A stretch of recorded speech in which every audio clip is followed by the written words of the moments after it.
Hello everybody and welcome to the Let's Talk Sport race watch along for the Mexico City Grand Prix. Thank you very much to Conor because I've done the whole thumbnail, I've done everything, and I put it as the Mexican Grand Prix, but technically it's the Mexico City Grand Prix. So if anybody's tuning in and they're like, what's going on?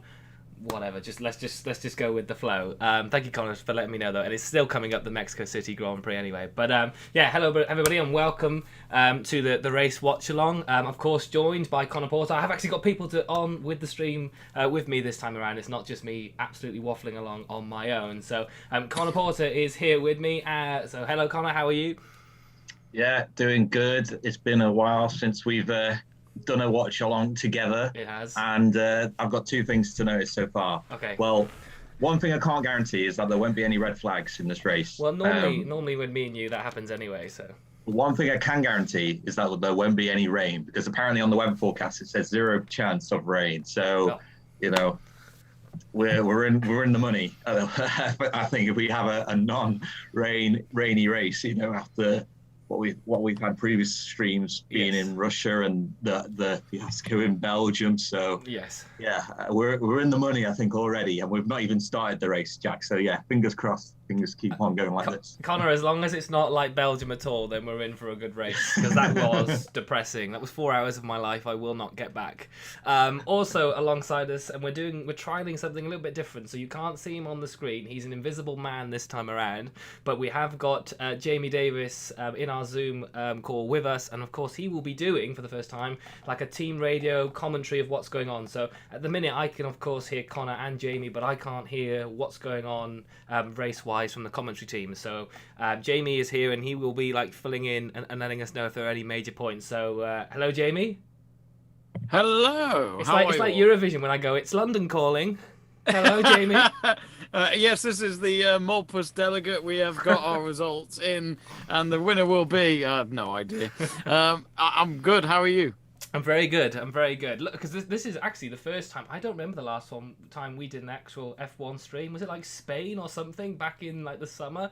It's a long time since we've done one. I can't remember. It's been a while. I mean, it's mainly been MotoGP for me, but yeah, it's been. But no, you two have been holding the fort with the F1 and all that. So it's weird to watch a F1 race as a watch along again, because now we're into the final 5 races, and it really does feel like if Verstappen continues to finish above Hamilton, then I think we might have a new world champion. But again, 5 races, that's still quite a lot to go before we get ready for Christmas, at least. Yeah. So hold your shopping bags, forget that until this season is done. Yeah. Absolutely, and while the running order is going through, I'll go through it as well. So obviously the two Mercedes 1 and 2, Valtteri Bottas coming in on pole position, Lewis Hamilton second. We've got Max Verstappen and Sergio Perez, his teammate. Home race for Sergio Perez, he's in 4th place as well. Pierre Gasly is 5th, Carlos Sainz is 6th, Daniel Ricciardo 7th, with Charles Leclerc in 8th. So Sebastian Vettel starting for Aston Martin in 9th, with Kimi Raikkonen, great start for him, and Giovinazzi 10th and 11th. Fernando Alonso is 12th. Nicholas Latifi, a good start as well, but of course there are penalties coming along. He's starting in 13th. Mick Schumacher as well is 15th, and then we've got Nikita Mazepin 15th. But then we get the penalties that have happened, obviously with driver changes or incidents. So of course we've got George Russell is in 16th, Yuki Tsunoda is 17th, Lando Norris 18th, Esteban Ocon is 19th, and Lance Stroll, with his incident in qualifying yesterday, is in 20th place. Now Conor might know a bit more info than me, because I'm going to be honest, I didn't really watch qualifying live yesterday, and I haven't really paid too much attention to the F1. But just to go through in terms of like the penalty orders, and of course there's 2 drivers, Conor, at the back that are actually starting on their qualifying tyres from yesterday as well. They're not starting fresh. Yeah, that's right. Lando Norris and Yuki Tsunoda all started on their respective tyres from qualifying, since they qualified in Q3. So Lando's on the mediums, Tsunoda's on the softs. Interestingly enough, though, Esteban Ocon's on the softs as well. So a different strategy there for Alpine, and Esteban Ocon there as well. So yeah, interesting to see how things go as they now go around on the formation lap and that. really long straight down towards turn one, which we're bound to see a lot of action there, Joe. Yeah, are we going to see a lot of slipstreaming? Valtteri Bottas might be a bit of a sitting duck, do we think, going into this pole position on this? Because this is probably one of the worst pole positions to have, to be honest, because he's just going to get slipstreamed by everybody at the start. Yeah, well, the beneficial, I think, for Valtteri compared to Lewis in second will be that Valtteri's on the cleaner side of the track, whereas Lewis will be on the much dirtier side of the track. Ted Kravitz was saying during his notebook sessions on Sky Sports yesterday that during the pandemic, the circuit was actually used as like a pop-up hospital for patients that needed medical treatment. And given the fact that Mexico City is on quite a high altitude, the COVID pandemic had a harder hit in that region than where it did in other areas of the country. So during that time, the track hasn't really had a lot of action on it, and as a result, it's got dirty. And it's only really this past weekend or so that a lot of action has started to return to the circuit. Formula One and the supporting series and the touring cars and whatnot. So a lot more cars have gone around the circuit this weekend, but it's still quite noticeable. You'll see as well when they go into that first corner, heavy braking as well will bring up a lot of dirt. And it will pay an impact into how the likes of Lewis and Perez, who's in fourth, how they start on the grid as well. Given the amount of dirt and the rubber that's there from previous races and supporting races that have taken place over the weekend so far. But you can't count out people like Lewis at all when it comes to a Formula One race.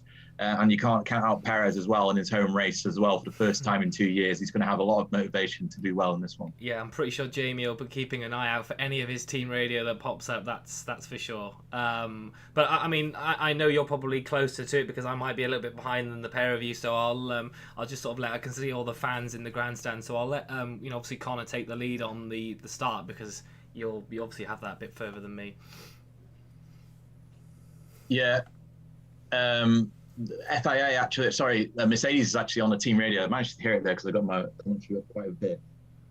Mercedes saying on the team radio that they're not pleased with how slow a lot of the other cars are going around the track. Obviously, Mercedes has got the front row lockout at the moment, and they're still waiting for the likes of Stroll and Ocon to get to the back of the circuit in order to start the race. So they're still not finished the formation lap, even though Mercedes cars have been sitting in those 1-2 positions for about 30 to 40 seconds or so, maybe even a bit longer. But yeah, all the cars are on the track now. The first red light's on, second is on, third is on, fourth is on, fifth is on, waiting, and lights out, and they're underway. It's a good start from Valtteri Bottas and a great start from Lewis, actually. He's side by side with his Mercedes teammate going down towards the first corner. Max Verstappen trying to go on the outside now as well. So it was free wide, almost going in towards the first corner. It is going to be free wide. Max Verstappen gets ahead of both Mercedes and he's into the lead. Max Verstappen lock up there. Oh, it's a spinner. It's Valtteri Bottas who's locked up and he's spun. Oh, terrible start for Valtteri Bottas in the end there. It's Max Verstappen leading the way, followed by Lewis Hamilton, and Pierre Gasly has jumped up into third place, trying to take over Perez. No, Perez has got the position back, but yeah, Max Verstappen, great start from him. Lewis has had a decent start as well. The absolute horror show for Valtteri Bottas spinning into that first corner, and it's a horrible start for him.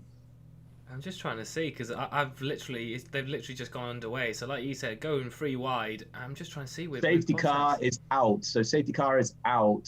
What happened with Bottas? He didn't touch anybody.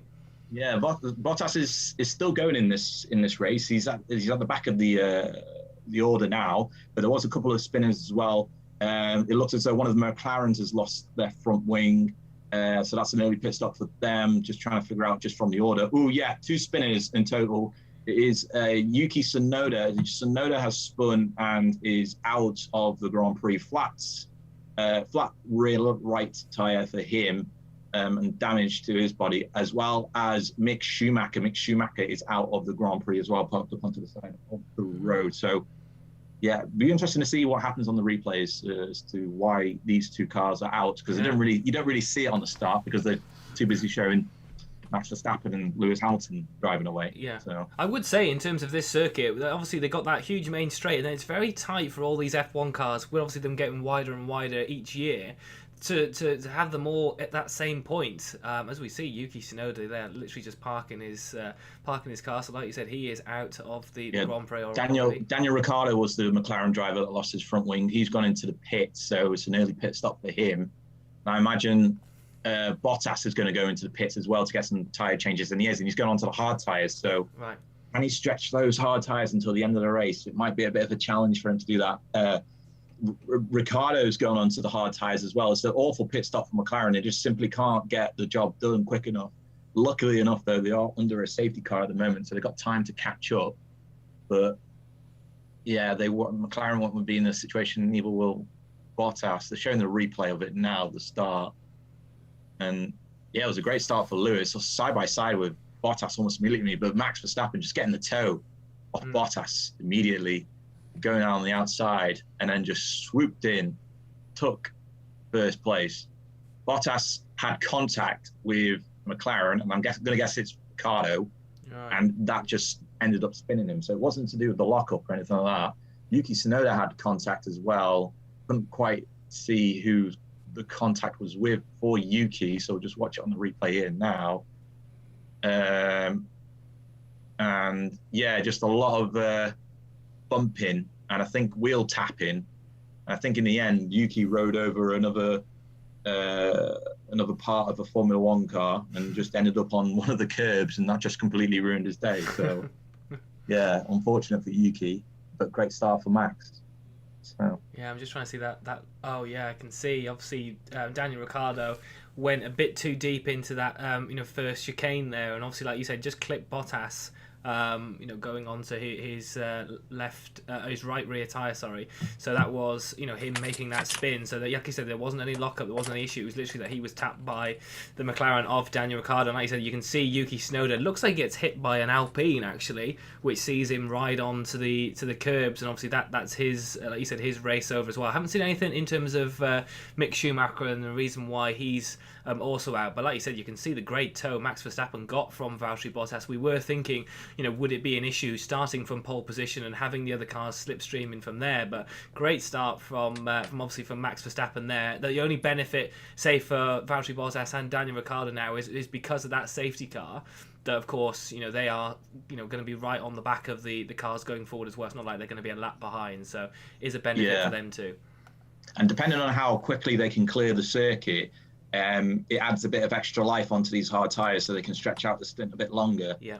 And see potentially if they can push it until the end of the race, but it'll be quite a challenge in order for them to do so. Yeah.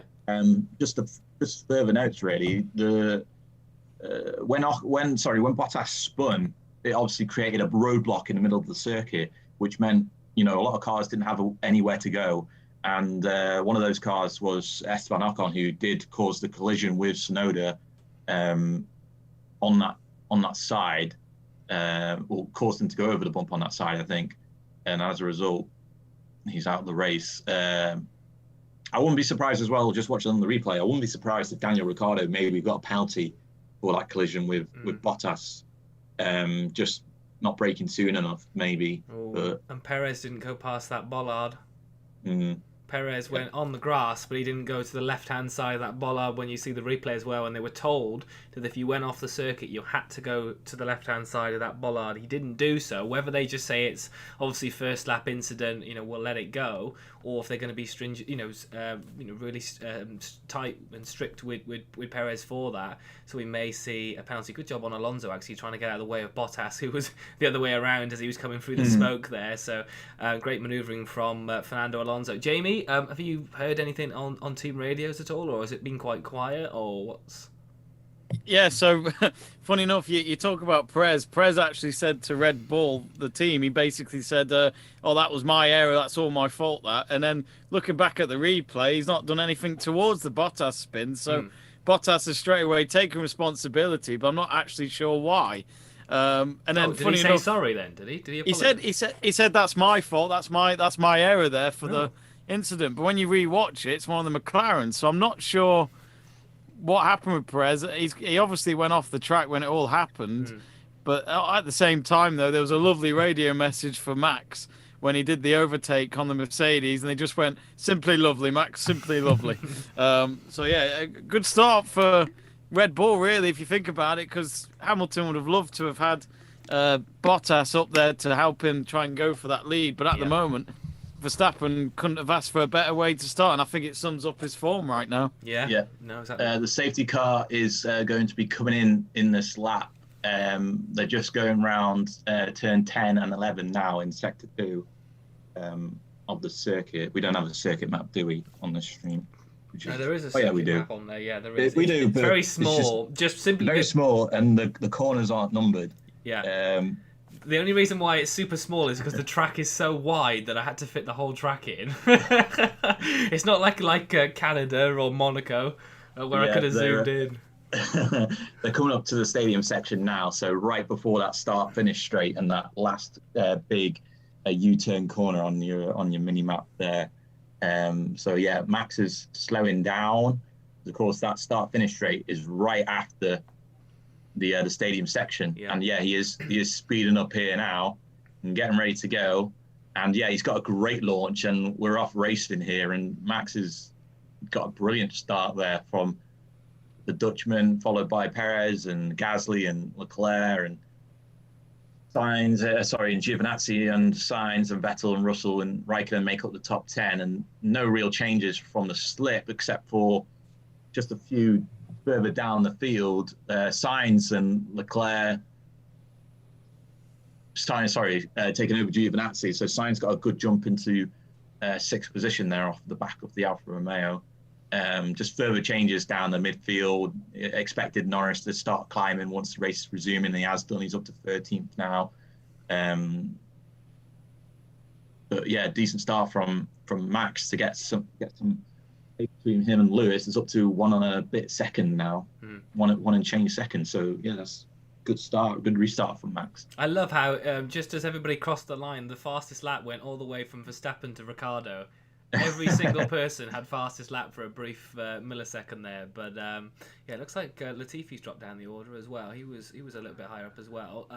Great start, like you said, from Giovinazzi to have that issues with obviously the safety car in the first couple of laps, but has been overtaken now by Sainz, as you say. So it's the two Ferraris, 5th and 6th. So that'll be very much happy for Mattia Binotto, considering McLaren, obviously are 18th and 14th right now for Norris. So obviously Ferrari McLaren battle very much in the favour of the Scuderias at the moment as well. Yeah, just as you said, fastest lap going down the order, but now it's normal services resumed with Verstappen getting the fastest lap, and he's pulled away a little bit from Lewis as well. 1.6 seconds it is now between first and second. It's just making me think, Verstappen, is he driving hard because he wants to implement a two-stop strategy, or is he thinking the hard tyre maybe come about 20 laps into the race could serve him until the end, so there's no need to go easy on the mediums? Yeah, we'll have to wait and see. Well, I'm just trying to say, was it Ocon, did you say, that was on the soft tyre, or was it your Tsunoda that's out? Ocon was on the soft tyre at the start, and he still is on the soft tyre. It just went past my screen there. And Tsunoda was as well, but Tsunoda's out of the race. So yeah, at the moment it's just most of the field is on mediums. A few of them are on hards. I know Ricciardo and Bottas are on hards.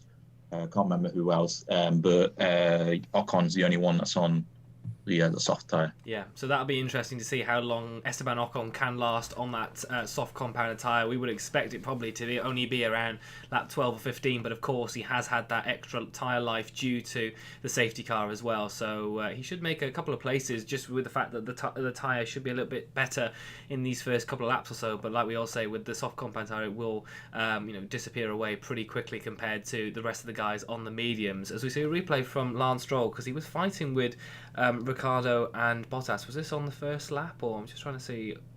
Ooh, he almost went into the back of the McLaren there on that replay. I'm not sure if that was the beginning of the race or whether that was a safety car restart, but yeah, that wasn't very good at all. I think that was that Daniel Ricciardo? Yeah. Yeah, they said that on the team radio just before they explained to Ricciardo that he's got damage on the left barge, and they said that they don't know until the cars ran a bit more to find out more about the damage, but they think he should be okay anyway. There is damage to that car regardless. Aaron might be thinking now, if there is significant damage to this car, and that if it's not terminal damage, like, do they still want to continue running it if Ricciardo can't climb up the field quick enough? Because they might want to save it and not put any more wear or tear or damage towards the engine, so that they don't have to force themselves into a penalty in the last 4 races of the season.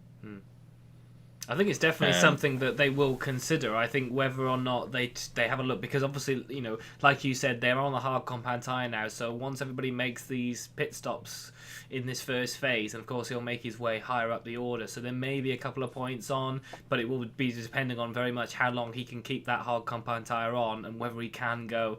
I don't think they'll be able to go to the end of the race. Obviously that is almost 70 laps itself since they put the hard compound tyre on. So.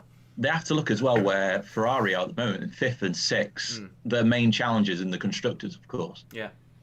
Is it realistic that that either one of them could finish ahead of those Ferraris? Yeah, I think it will be crucial when it comes to the first pit stops to see just where Leclerc and Sainz slot back in, because if it's ahead of Norris, then I don't think Ricciardo's got a chance, really, to be honest.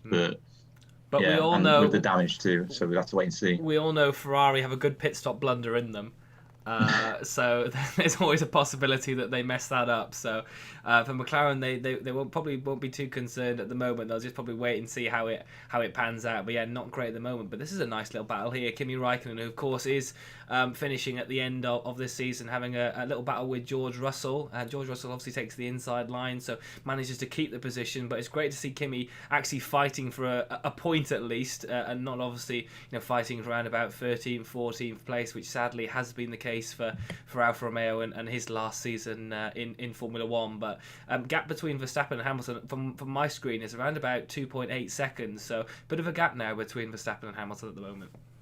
Yeah, and there's about the same kind of gap between Hamilton and Perez. So, the front runners, as you expect, are starting to pull themselves away. And I don't know. We'll just have to wait and see as to what kind of strategy they go. Because if you would think if they're pushing hard and pulling away, that it by 3 seconds, and we're only in lap 9 or so, that they are going hard and looking maybe towards a 2-stop strategy, but just don't know. Just don't know how it's going to play out. Yeah. Bit disappointing. Hamilton is concerned though. He's been stressing with the Mercedes engineers that Verstappen's too quick. Even the words of "he's quick," and yeah, the gap's nearly at 3 seconds now, and this is within the last lap or two. So the fact that Verstappen's getting further and further away already makes you feel like this is a one-horse race. Although, how many times has Jamie, as Hamilton said, he's quick this season, and actually he's just won the race, or he does seem to play it a little bit like he does, but this is quick. Yeah, I mean, I must admit I wasn't expecting Red Bull to be this quick, but this is something else at the moment. Yeah. And with it's 3.2. He's actually gone up by 0.5 of a second. That's how quick he's going. with that in mind as well, you have to think: can Hamilton afford to do a 2-stop strategy then Probably in this not. race, given how far Verstappen's going ahead? It might be fine for Verstappen to do it because clearly after 10 laps he's got the engine power to do it. But can Hamilton afford to do it? I think Hamilton will definitely do a 1-stop given the information that we've got so far. Yeah. Because he can't afford the extra time in the pit lane. But Verstappen, it might not be out the pitch, and it might be like one of those things where he takes advantage of Lewis's hard tyre wear later on in the race with, going around with another set of mediums coming the end of it. So, yeah. Pit strategy could be, vitally important in this race then, with the case that Hamilton, if he doesn't have the pace. But interestingly, they had, whether it was just 1 lap pace yesterday, but they were super quick, weren't they, in qualifying, the Mercedes, against the Red Bull, whether it was because there were some issues in terms of Red Bull as they were going into their couple of qualifying laps, or whether it was just because Mercedes were quicker. But is that just 1 lap pace over actual race pace? And obviously Verstappen and Red Bull, who we know are pretty mighty around this Mexico circuit, obviously taking the no pun intended, but the bull by the horns, and putting that Red Bull into the fastest possible place. And like you said, it's past 3.4 seconds now, so edging that gap out.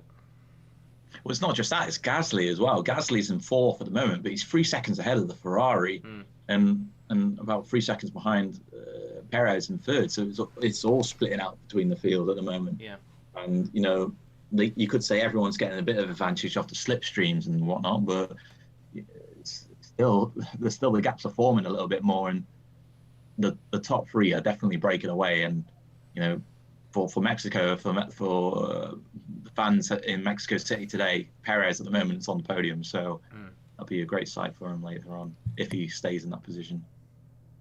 And obviously, Jamie, because obviously you're listening to the team radios as well, has there been anything for Bottas? Because he is still behind Ricciardo at the back. Is he struggling to overtake, or has there been no like team radio between them? Is it just silent? Oh, just like that. Cheers, Jamie. Sorry, I'm joking. Funny you mentioned that. I've got 3 audio channels on at the same time. Oh my lord! But no, Bottas. I heard some team radio then, but they're on about trying to open up, but it's just not happening for him at all. I have a feeling they might retire the car, but they don't sound very confident from the engineers. Wow, this man who started on pole. Just watching on my stream now, there are Bottas is inside DRS zone for Ricciardo now going down the front, the start-finish straight. So it'll be interesting to see now if he'll challenge him going into the first corner. Given they're both McLaren cars. Actually, Daniel Ricciardo's got DRS off the back of Stroll's car, or I think it might have been Latifi going into the pits. But yeah, it might not pay off then for Bottas in this first lap, and they've cut away from it, so I'm guessing no. It's definitely a DRS train that's going on right now, clearly. Yeah. Great attendance at the Mexico over the weekend. I think it says there 372,000 people have turned up for the Mexico City Grand Prix. So great attendance, and obviously a lot of it is to see their homeboy Sergio Perez in his Red Bull, and Conor, like you said, on the podium at the moment. Go on, Jamie. Oh yeah, funny you mentioned this. He's on team radio as we speak. They're suggesting maybe trying to decrease the gap between him and Hamilton if the pace is there. It's 3.6 at the moment between Verstappen and Hamilton. And extending at the moment actually to 3.7. So is it already game over for Hamilton if this is the pace of the Mercedes car over the race from what we've seen over the past couple of races, in the Americas, and arguably, if we went 10 laps more in Russia, could Verstappen have overtaken Hamilton in the first place? Yeah. This is the thing. Like, you just never. The one thing I've always learned from Red Bull and Mercedes is how different they are with pit stops, and that always changes these races. And this is why I'm trying to not get carried away with Verstappen leading. Because we've got Lance Stroll coming in now for a pit stop. Oh, it's very slow. Oh dear. Yeah, it's very slow pit stop, and just from while I'm watching there, he's challenging Latifi into the first corner, and Stroll's just about got ahead of him. But yeah, that was a bad pit stop for Aston Martin. It is funny watching the racetrack where Latifi's on his own on the circuit. So for anyone who's joined us now, he is not leading the race. He is not miles ahead. He's miles behind everyone. Just in case, if any of you Canadians were getting crazy. Yeah, sad to say, he like you said, he's not winning the race. I'm just trying to see if there's any chats on there. So obviously Greg's popped in saying, "Hi guys, I'm going for a Max win, and whoever wins between Max and Lewis in today's race will win the championship." I mean, it's a very good one because obviously there's only 4 races to go after this as well. He's also put how many laps are in this race, so it is 71 laps are on. I'm on lap 14. I'm guessing it is still 14 going into lap 15 of 71. For the Mexico City Grand Prix. But yeah, guys, I mean, Greg's put that in there. I mean, do you think whoever wins today is pretty much in the running to win it? I mean, Max is, what's he got, 12-point lead at the moment, I think, going into this race? Yeah, obviously, if Lewis wins today, he'll change it completely, and Lewis will jump into some sort of margin of lead.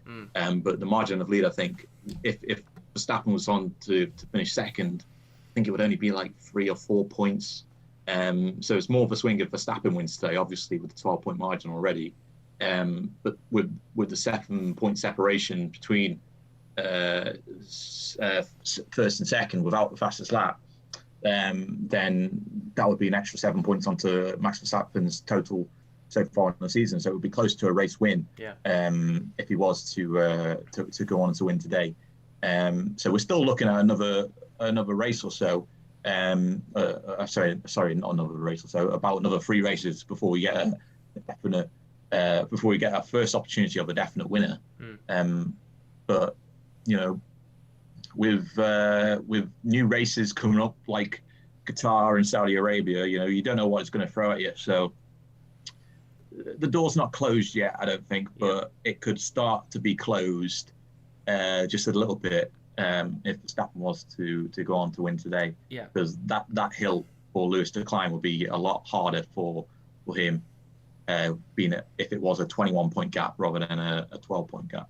So Hamilton is now 5.5 seconds behind Verstappen, and he's just said on the team radio that the tyres are deteriorating quickly. So there's a real concern with Mercedes. But again, you never know. It could be mind games on the radio. But when you look at the timings, it's just pretty much a one-horse race again and again at the moment. Yeah. And Jamie, just while you're chatting away, Greg's put why can't he see you? So I didn't know whether you wanted to explain the reasons why you're hiding. I'm hiding from you, Greg. Yeah. I'm hiding from you. No, I'm joking. Hope you're well. I mean, you mentioned the championship. I mean, there's still 4 races after this. So, like, it's mad to think that we've still got 4 races mid-November. Yeah. Which normally would be done at the end of November or something like that. But no, I think it's pretty easy to say that this is going to go all the way to the final race. The thing is, though, you'd want to be ahead going into that final race because of the fact that it's Abu Dhabi and there's not really much overtaking opportunities. So this is why you'd rather be in the lead going into Abu Dhabi because it's just not a crazy circuit. Yeah. I think it's a shame Sao Paulo's still not the final Grand Prix of the season, but Perez has just said on the team radio that his tyres are getting better and better. Now, that's not good for Hamilton because I'm probably going to sound biased here. Perez is very good at tyre management. Well, I was just going to mention because it looked like from the timing screens that I was seeing that he was actually catching Hamilton. And like you said, I can just see the radio there where he's saying his tyres are getting better. So is this very much the second Red Bull puts him under pressure while obviously Verstappen goes up the lead? So all the Mexican fans are cheering Perez on. I mean, this is the situation that normally Mercedes have, isn't it? Where they have that second Mercedes or that second car that can put pressure on Verstappen. But actually, it's the other way around this weekend now.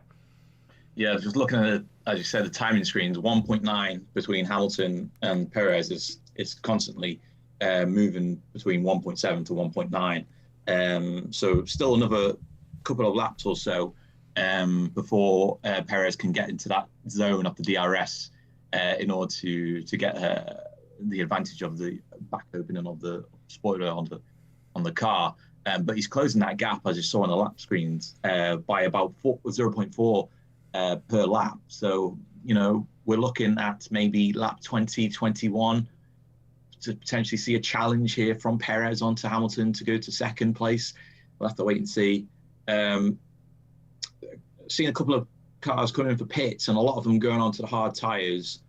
So stretching those hard tyres out for a bit of a while, I think. Esteban Ocon's made that pit, hasn't he, from the soft tyres? I think he's dropped down the order a bit. So he's now made his pit. The only one that was left on the soft tyres has now pitted as well. So So everyone that has pitted has gone onto the hard tyres, getting that two tyre like minimum done and out of the way. But it'll be interesting to see if any of them risk it and try and stretch these hard tyres out until the end of the race, or if they come in near the end of it and decide to jump on a set of softs or hards or mediums.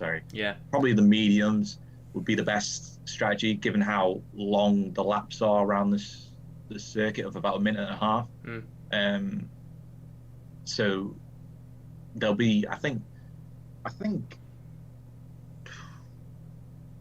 maybe some of the midfield would look towards going on the hards for the longest period, and try and stretch out. Someone like Lando Norris at the moment. He's in 11th at the moment. It's not really looked at pitting. 10th at the moment. On the medium tyre, can he stretch it out for another 10 laps and jump on a hard and try and pull that out to the rest of the race? Yeah. Maybe a bit of a tough strategy, but I don't think it's impossible. Yeah. Lap 28. Well, I've just seen, obviously, that Daniel Ricciardo now doesn't have the DRS from a car in front as well. So Bottas is chasing Daniel Ricciardo down. So whether this might be a move done for Mercedes, and obviously they're in 11th and 12th at the minute, with the rest of them now making their pit stops. They've been able to jump a few of them so far. Daniel Ricciardo going very close to the pit wall then to try and break the DRS and the toe for Bottas as he catches him up. Yeah, and at the back of the field, just behind them are all the guys that have pitted already: Giovinazzi, Russell, Ocon, Stroll, Latifi, and Mazepin, who's already been lapped by Verstappen. So that just gives you a perspective of how quick Verstappen has been in this race. That he's already gone ahead of Mazepin, and is marching on through the field. So we're going to see a lot of blue flags, and I'm pretty certain Bottas want to get caught up in those blue flags before he gets the chance to overtake Ricciardo. Yeah. That won't be something, considering he started on pole position. That won't be the thing that Bottas will be wanting to see. Will be them blue flags to get out of the way from the leaders, and like I said, starting from pole, he won't want that gap between Verstappen and Hamilton now 6.5 seconds. Perez again, he's just about 2 seconds, so maybe Hamilton's broke that a little bit and has been able to extend a little bit closer. I mean, Stefano Domenicali and Felipe Massa have got a great view going into that stadium section there, as they've shown a clip of where they're sitting to watch the race. But yeah, just going on to lap 19 now, as we see Bottas once again trying to get that overtake done on Daniel Ricciardo. 2 Mercedes engines. Bottas has the DRS zone, but again, not able to get past. Yeah, interesting tidbit that Martin Brundle was saying is that the DRS zone in sections 1 and 2 has the same detection point through the stadium. So even if they fall behind for the second DRS zone, they can still get the advantage of DRS. So it leaves the door open a lot throughout the circuit for drivers to overtake. Yeah, and there's one more, isn't there, going into just before the stadium section again. There's a DRS zone that's in there as well, just they go before the stadium section takes place. Yeah, blue flags already all out. Max has overtaken Latifi. Breaking news. Max has overtaken Latifi. Shock. No offense to Latifi, but and Mazepin. Yeah. Mazepin was doing quite well at one point. He was in 13th, but I don't know if they had a really poor pit stop or whether he's just... he spun, didn't he? We're on lap 21 now, and I said maybe Perez would have caught up by then. He's dropped off a bit more. It's still 1.7. Yeah, it's still 1.7. So he's not... Something's gone awry in these past couple of laps that has not allowed Perez to close the gap. Maybe Lewis has found another engine mode to help him out, push down the straights a bit more. Well, one of the Red Bull engineers said to Perez on the radio that they're going to look into Plan B.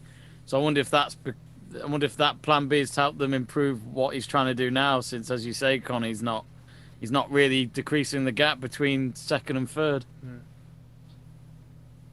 I'm not too sure if they're unable to increase the gap. It's actually, decrease the gap. It's actually increased now to 2.5 seconds. So, we're getting to the point now where Perez is, he's fallen behind Lewis, but he's still quite a bit ahead of Gasly. So, do they think, is it time to bring Perez into the pits, just get a fresher set of tyres and push on towards the end of the race? Or, they could do a different strategy completely to what Max is doing right now. Max is just miles ahead and just in his own race, really. So, Red Bull don't want to get too caught up with trying to catch up to Hamilton, I don't think, with Perez. I think they want to just play their own race, really, with Perez in this position and just focus on getting both drivers on the podium in one way or another. Yeah, I think the problem is that and it can happen to both, but I think it's affected Perez obviously in this last lap is that they're obviously, like you said, going through blue flags. They're going through traffic from further down the grid, so obviously they've just overtaken Mazepin, and I think they're on their way to catching Latifi as well. So obviously that can hamper you. It could obviously affect Hamilton if Latifi doesn't get past quick enough or doesn't allow him through quick enough. Again, it could hamper Sergio Perez if, say, Latifi lets Hamilton through but doesn't let Perez through on the same corner. So it can have an effect on both drivers. So obviously Perez might catch up if they're overtaking a certain car going forward, but I think that maybe last lap or so affected Perez more than Hamilton when they first overtook Mazepin to obviously lap him as well. So like you said, obviously lap 22, Verstappen is still in the lead with the fastest lap as well, which we all know, and obviously if you are new to Formula 1 as well, if you're tuning in for the first time, obviously fastest lap does count for an extra point as well, but you do have to be in the top 10, otherwise obviously the point doesn't get given to you. So obviously Max Verstappen is on for 26 points at the minute as well. So Hamilton, like we say, is about 8 seconds behind Max Verstappen, and Perez is around about 2.5 seconds behind him as well. But looks like Latifi let Hamilton through a little bit easier. Perez has got him through the stadium section as well, so I'll see if Latifi lets him a bit through easier as well. He'll probably be down the main straight, to be honest. Just listen to the engineer again to Verstappen. They ask him, how are the tyres? And he goes, they are not too bad. Not what Mercedes fans want to hear. It's always nice when you're in the lead, isn't it? They're not that worried. It's like, yeah, it's all right. It must be like it is like a Sunday drive for Verstappen right now. It's literally just make sure you're on top of everything and don't do anything stupid. Yeah. That is literally the race he's in right now. So he's doing exactly what he needs to do. Do you think for Formula 1 drivers, Jamie, it's like when they're doing so well out on track, the more worrying thing is when it's not in their hands, and obviously they go in for their pit stop. So it's like, I'm doing absolutely everything I can now on track and the car's doing great, but it's like I have no control on if there's any issues with the pit stop. So ideally, Verstappen really would just like to stay out for the whole 70 laps. But obviously that's not the case. But that's the greatness, isn't it, of team sport? It all comes down to everyone doing their bit. And it's, oh, hang on. Hamilton's just said these guys are obviously too fast for us. But he's Mr. Negative today, is he? He is being negative, but I think he's just trying to be real, I guess. But that's the thing, it's a team sport. You've all got to do your bit, and if someone falls behind, you all fall. Yeah. So it's as simple as that, really. But I'm sure Red Bull this season with their pit stops have been top notch in most of the races, from what I can remember. Yeah. I've just seen on my screen, Jamie, a Perez radio flash up, so you might get something soon. Okay. Be interested to see what they've said to Perez. I'm just hearing it. I didn't understand a word he just said. He said closest gap Hamilton or something like that. Either way, Perez is getting faster. 1/10 of a second quicker in the last lap. So he's slowly getting there, but maybe this is just how good Hamilton can be when it comes to cars chasing him. He is good at that. But I'm actually reading some stuff on Twitter. There are some fans concerned. Some of the fans are really concerned with the fact that it's only taken 17 laps for cars to be overlapped. Someone's even said, "Someone please explain to me how this season is the best in years. It's just dominance from a different car. Only this time the dominance was engineered primarily by the FIA's new regulations."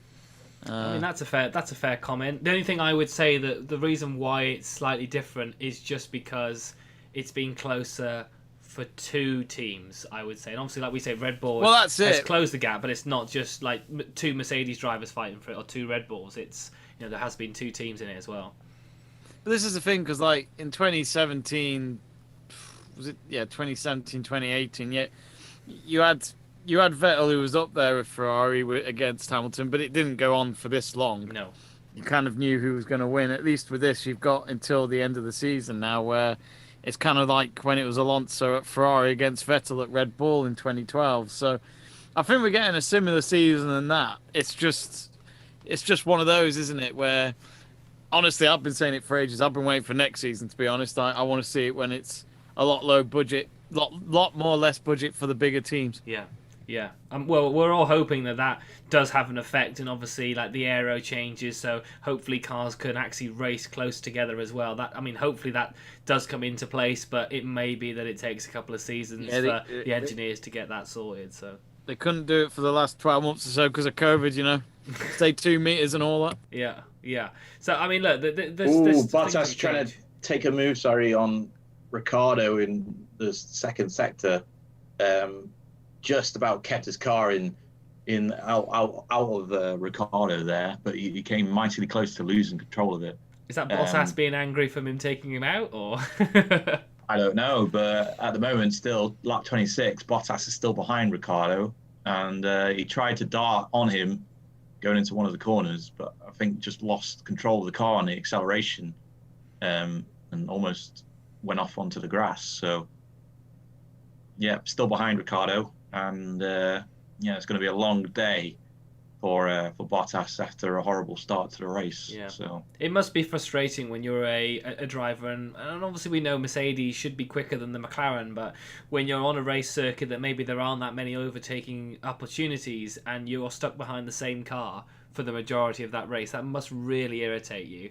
So Bottas, like you said, is having an issue, not having the best day so far. I'm surprised the FIA hasn't said anything about Daniel Ricciardo for that collision and the braking into turn one on the first lap. Yeah, nothing even that caused Bottas to spin. Yeah, nothing's popped up. So maybe they're satisfied with the fact that he had to pit as well to get a front wing, and that caused the penalties. But we've seen it in the past where other drivers have had to pit and then still get a penalty on top of it. So yeah, I mean, almost. Yeah. Jamie, can I, if you're there, can I ask you like a question that Sky normally asks Ted to do, and he goes off and finds some interesting facts? Because Greg's put, does anyone know why the drivers after racing weigh themselves? And I'm pretty sure I tried to explain it, but I'm not sure if I got it right last time. So is there any way you can find some technical knowledge and then get back to us on that? Why they what? Sorry. Why they weigh themselves after the race? Oh right. Oh yeah. It's funny because. I used to know this. Me and my dad talked about it a few years ago. I mean, obviously they lose weight from the race. Yeah. There's certain rules in place of stuff like that, and they all have to be checked afterwards. Hence why, when they obviously finish a race, despite them all celebrating, they've all got to go and get themselves checked out. But they also weigh themselves after qualifying. Yeah. So it's always been seems to be a procedure. They say the one race that you're always going to lose the most weight is Singapore, as long as you do the whole race. Just because of the heat and the humidity and everything that comes with it, and it's a night race, so it was humid just being there.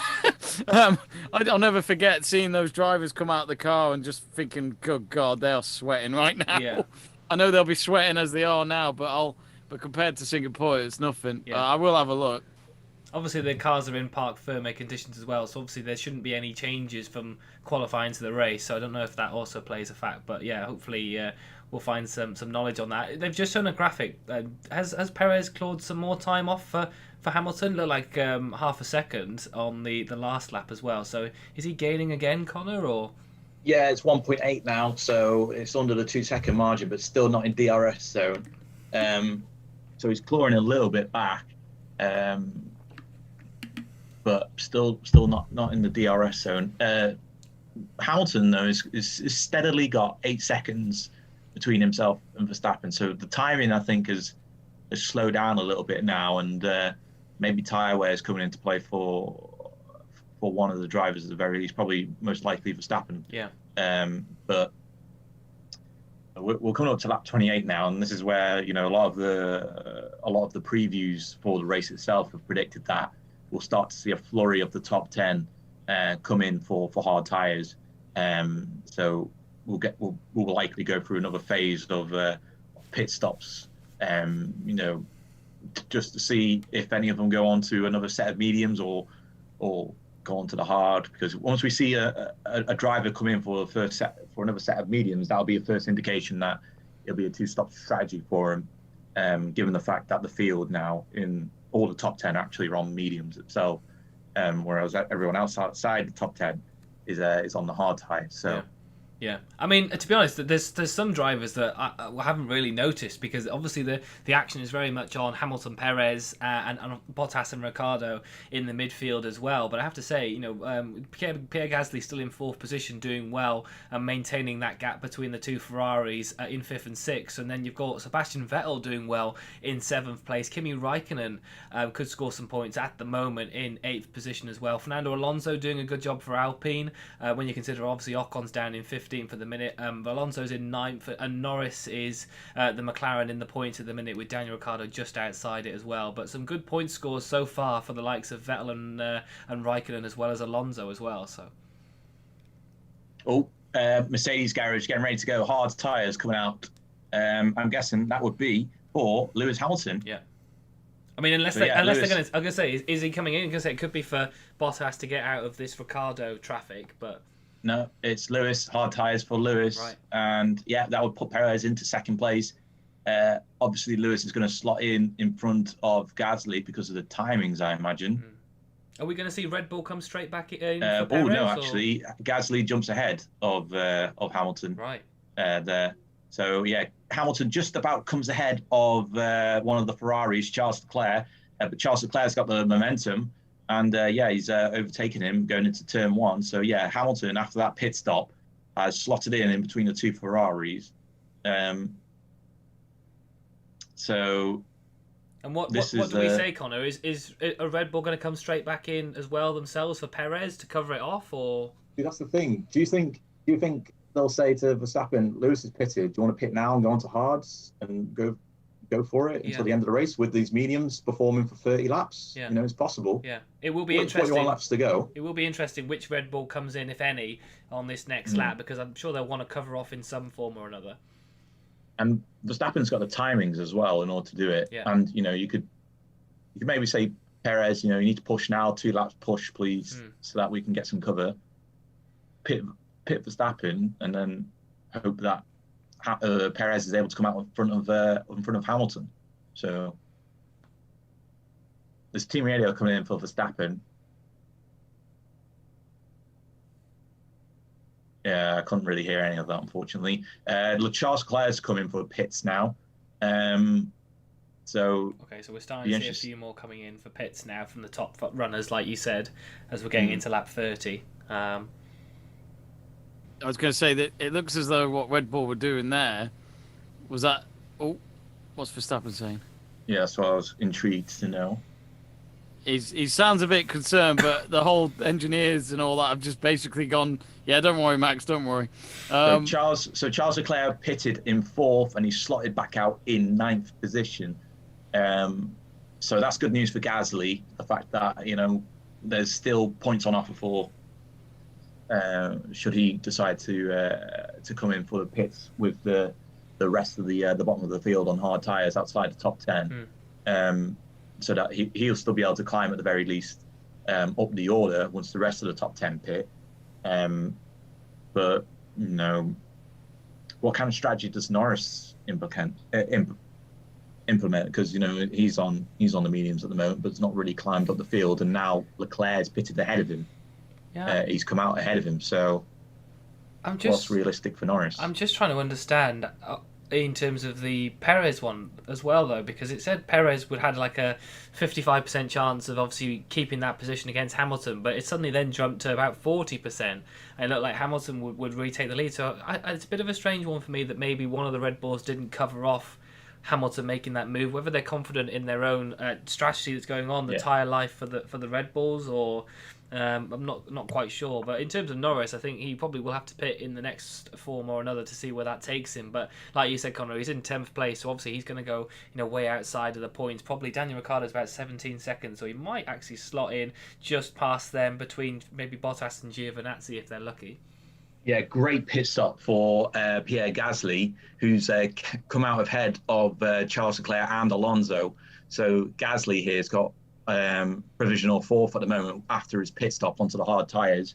If they can stretch to the end of the race, that's a great result for Valtteri and Pierre Gasly. Yeah, and obviously Yuki Tsunoda will be very disappointed watching this because all the Honda power units actually have looked really strong going into Mexico. So it would have been really good to have two AlphaTauris in this race, obviously for the team and for Tsunoda as well, because it looks like one of the stronger races for the car this season. So a bit disappointing for him that he didn't even really last the first couple of corners. But like you said, strong pit stop from Pierre Gasly. Looks like Charles Leclerc, is that Charles Leclerc making a move there on Alonso, like you said? So he's now up to 8th position with Alonso 9th. Obviously Leclerc, like you said, just recently pitting as well, so he's trying to work his way back up the order as well. So we've still got the likes of Kimi Raikkonen, Sebastian Vettel, Sainz, Hamilton, and the two Red Bulls of Perez and Verstappen who haven't pitted yet, so keep an eye out for them when they make that move.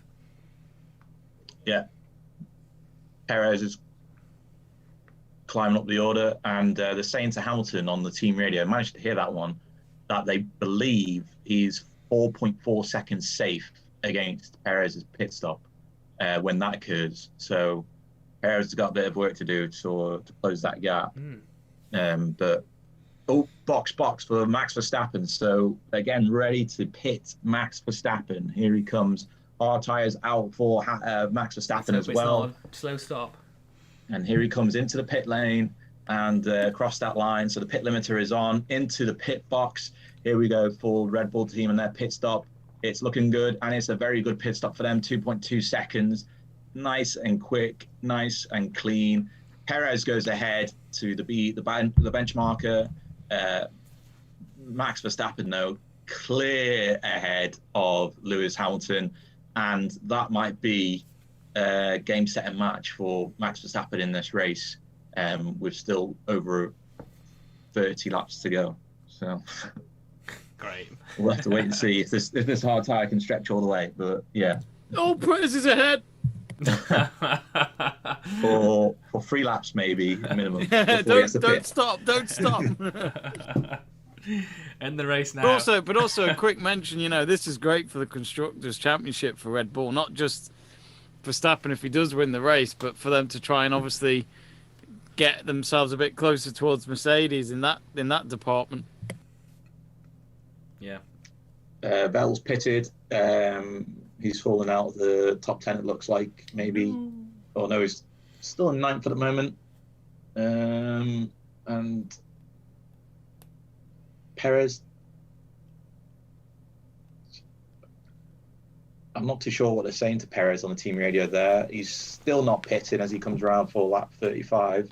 I don't know. Could you see Red Bull going, Perez, this is Horner. We need you to let Verstappen pass, something like that later on in the race. You never know. It'll be interesting how far Perez actually goes. We all know, like Jamie mentioned a little bit earlier on the stream, we know how good Sergio Perez is with tyre management. How far can he go on this medium compound tyre? Well, they've just asked him to keep pushing, so... No, not many then. Obviously trying to get everything out of that. Greg's gone, how far is Max from Hamilton? He's about 7.5 seconds, is it, from the updated timing screens between Verstappen and Hamilton at the minute? Perez, plan A plus 5, so 5 extra laps at the moment for Perez, bare minimum, on his original plan. So, what a moment for Checo though, to lead your home race though. Even if he doesn't win it or at least just get the podium. I think I just heard that he was born 340 miles away. So to see this, it's a magic moment for Perez. Yeah, no, absolutely. I mean, he might be, when we look at it on a long shot, he might be a strong contender depending on tyre management, and if they are on a one-stop, obviously he will be doing, obviously his tyres will be fresher going to the end of the race. Whether that plays an impact, obviously we don't know. He might be able to claw some points back, maybe even challenge Hamilton closer to the end of the race. So actually doing this could play, could be an effect for Perez as we get closer to the end of the race. So don't count Sergio Perez out just yet. But I mean, a safety car might help as well if there's any incidents that go on a little bit later, as long as we don't have a main red flag, because we don't want a long stoppage on this stream. I'll go back a little bit further on the chat, because is it Nils or Niles has gone, very boring race, nothing happens. I mean, a little bit has happened, but the problem is, like you said with this track, Jamie said earlier, is that there isn't many overtaking opportunities really, and if there's 3 or 4 cars all have DRS, then it's pretty pointless having that because it makes no effect really. So it's not the best racetrack, but obviously the fan base loves it there in Mexico, so we definitely need to have it on the calendar. But yeah, it's not the most exciting race circuit, to be honest. Yeah, Lance Stroll just had a really slow stop, 6 seconds in total. Didn't he have one earlier? Pit box. Well, it's just not been a great race weekend for him, given the. Has he only got like 2 mechanics, so they're having to do like 2 wheels each? Is that why it's so slow? I don't know, but it's not been a great race weekend for him. Perez saying his tyres are good, so he's happy. Cruising ahead, but Max is closing up that gap now, 7.5 seconds, and it's just him between, because Max has overtaken George Russell when it comes to the blue flags, so clean air for Max Verstappen at the moment, chasing down Perez. And interestingly, actually, Connor, Stroll came in and put on a new set of medium tyres. Is he going to get to the end on them? Theoretically, you would say no because of the corners on this Mexico circuit are, quite hard and often, and it's a quick paced circuit as well with the long straights as well. So, and the fact as well that the circuit's not been used that often over the past 2 years, will have a lot of dirtiness to the track. So it's going to put a bit of wear and tear on the tyres, I think. So, yeah, it'll be interesting to see. Maybe they could make it stretch, but I think they're just going for broke really for Lance Stroll, and just trying any strategy that might work really, just to try and get him into the points, which in itself will be a difficult task when the likes of Ricciardo and Bottas still 11th and 12th after must be close to 15 laps that they've been in this battle. And, with teams ahead of them pitting, the likes of Gasly and Leclerc pitting, it's going to be very difficult for anyone to break into the top 10 now, I think. Yeah, and obviously Bottas is still behind Daniel Ricciardo as well.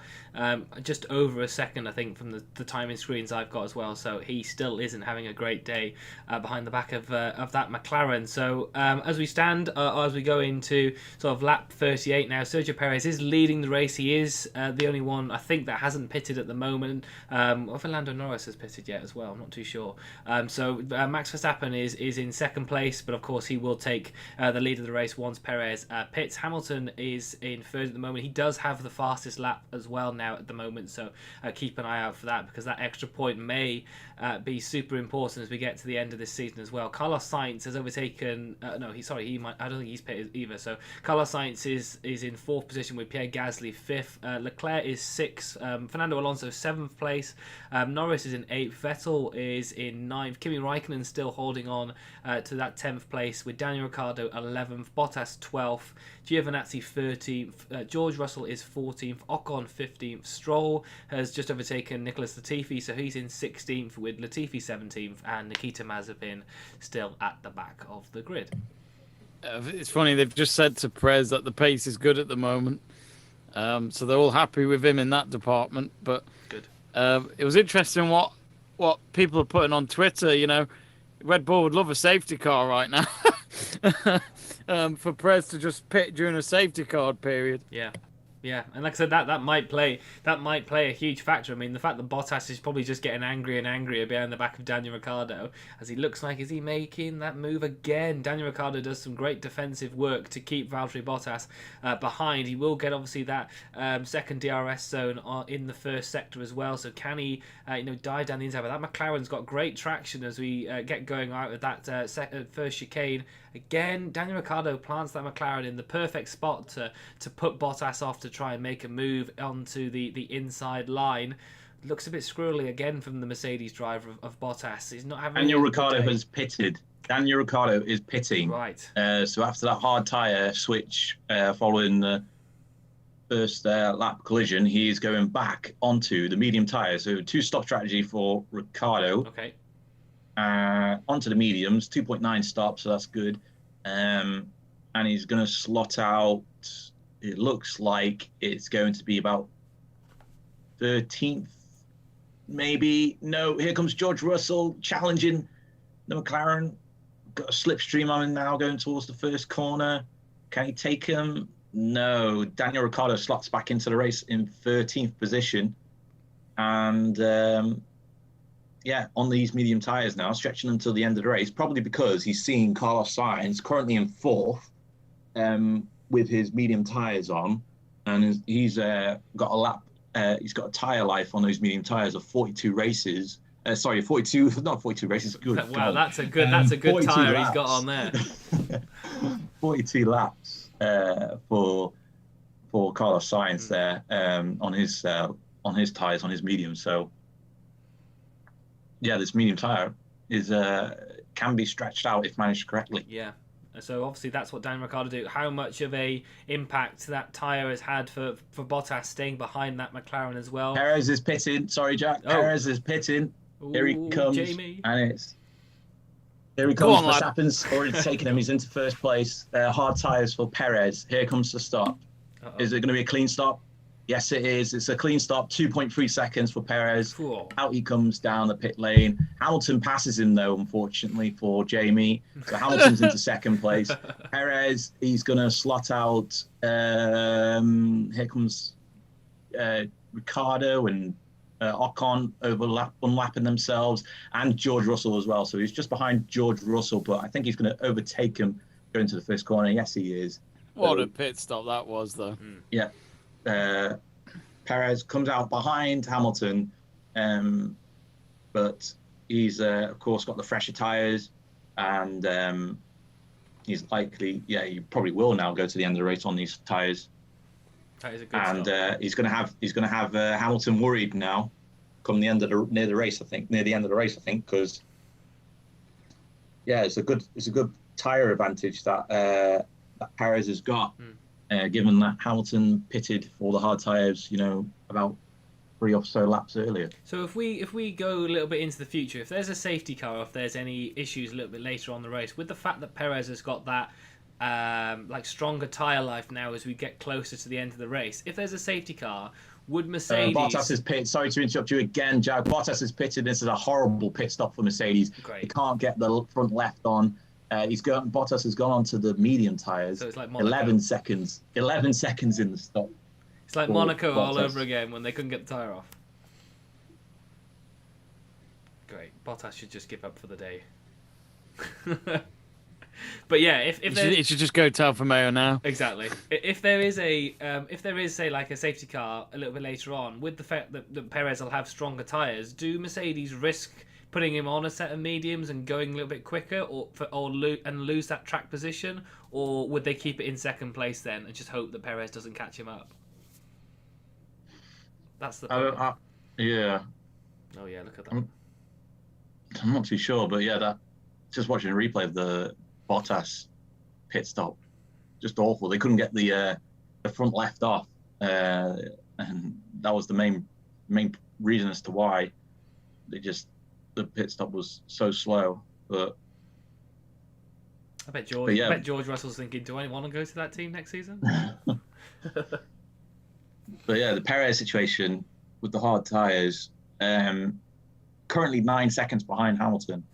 We'll just have to watch really over the next couple of laps as the hard tyre gets up to temperature, if he can close the gap to Hamilton, because Max is opening up the gap against Hamilton. Perez is putting the fastest lap as well, but Perez has still got to get past. I think that's it would be Lando Norris. No, it's Daniel Ricciardo who's got to get past it.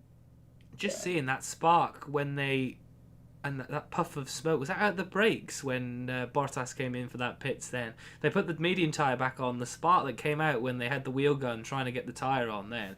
great replay shot, to be honest, in that slow motion one. That obviously very slow motion for Bottas in the pits as well for him. So that is basically effectively he was annoyed that he was behind Ricciardo for all them laps, but he's now stuck behind George Russell and obviously Esteban Ocon as well. So yeah, not unless he gets some faster lap times on that medium compound tyre, it's gone from bad to worse for the man that started on pole position this afternoon. But Sergio Perez, Conor, putting in them fastest laps now.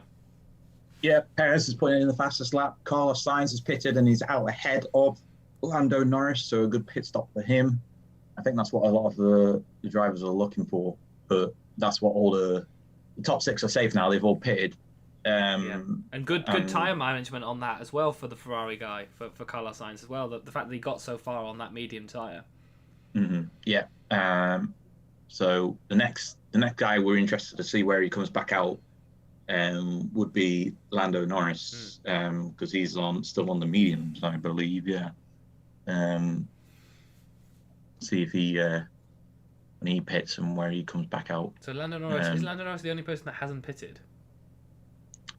Yes. Yeah. That's correct. Yeah. Just keep an eye out for that. Yeah, Perez is overtaking him now. So maybe that's the call. No, sorry, that's getting mixed up again. That's the Ricciardo. Perez is overtaken. Team radio from Verstappen.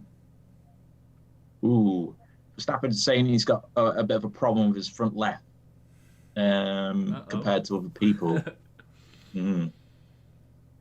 Just taking a look at it on the slow motion replay. And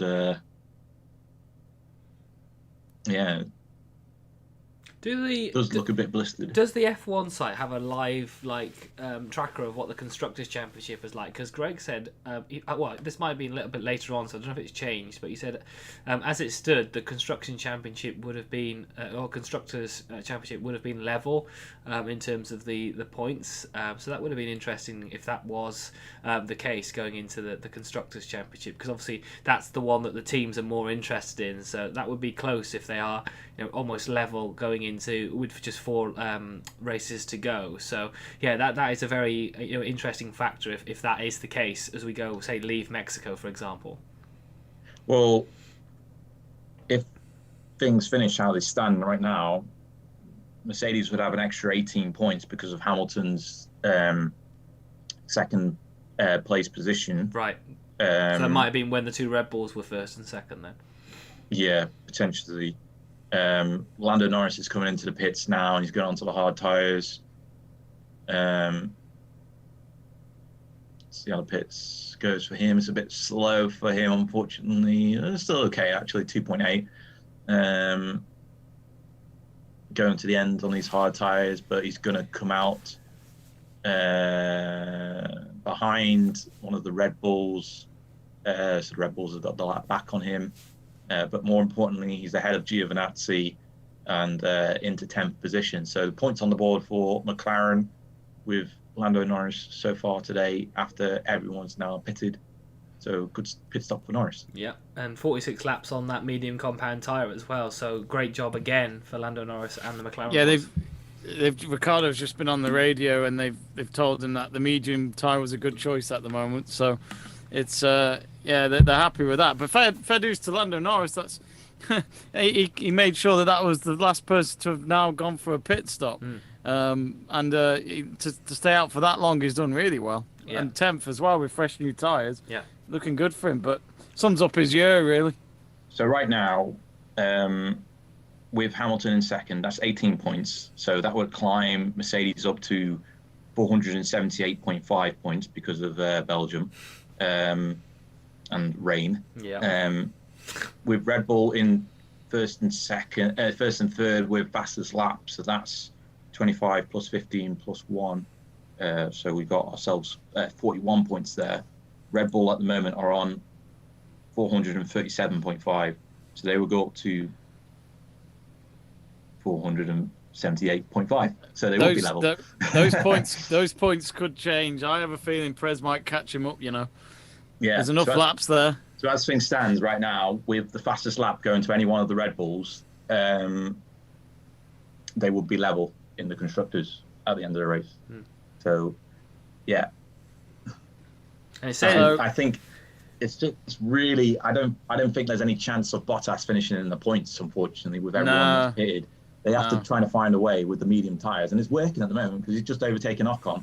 But with Daniel Ricciardo ahead of him on the medium tyres as well, and Norris has just pitted onto fresh tyres, so they're going to have to rely on one of the top 10 to drop down the order in order to get into. Do you think Connor? Sorry, is it very much that what Mercedes will do is put Bottas on a soft compound tyre, literally to just take that fastest lap away at the end of the race? I mean, we've seen it done in the past, so we can't rule it out. Because if he's not in the points by then, at least he can nick that 1 point off.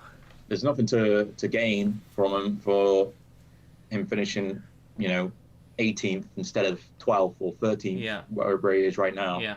So, crucially, in the constructors, they probably would give him the call to say to do that. Yeah. But we'll have to wait and see. He has just Mercedes have just put on Twitter, honestly, it just doesn't feel like our day. Nope. They are quite good on their Twitter page, actually. All the F1 teams are pretty funny, but Mercedes sometimes, when it's not going their way, at least they've got some humour to go with it. I remember when Verstappen was winning the Azerbaijan Grand Prix, and then he had his tyre problems. I just remember the Red Bull Twitter account just was in capitals. No. I'm just seeing Perez. Is that 6.9, 6.8 seconds now?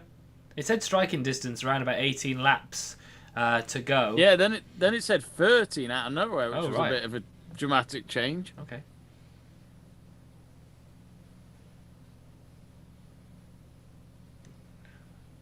Yeah.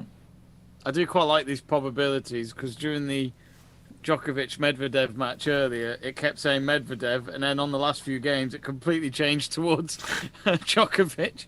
And who won in the end? Because they were one set all, weren't they? Djokovic at the end. It was a good match, though. I think Medvedev would have won. Yeah.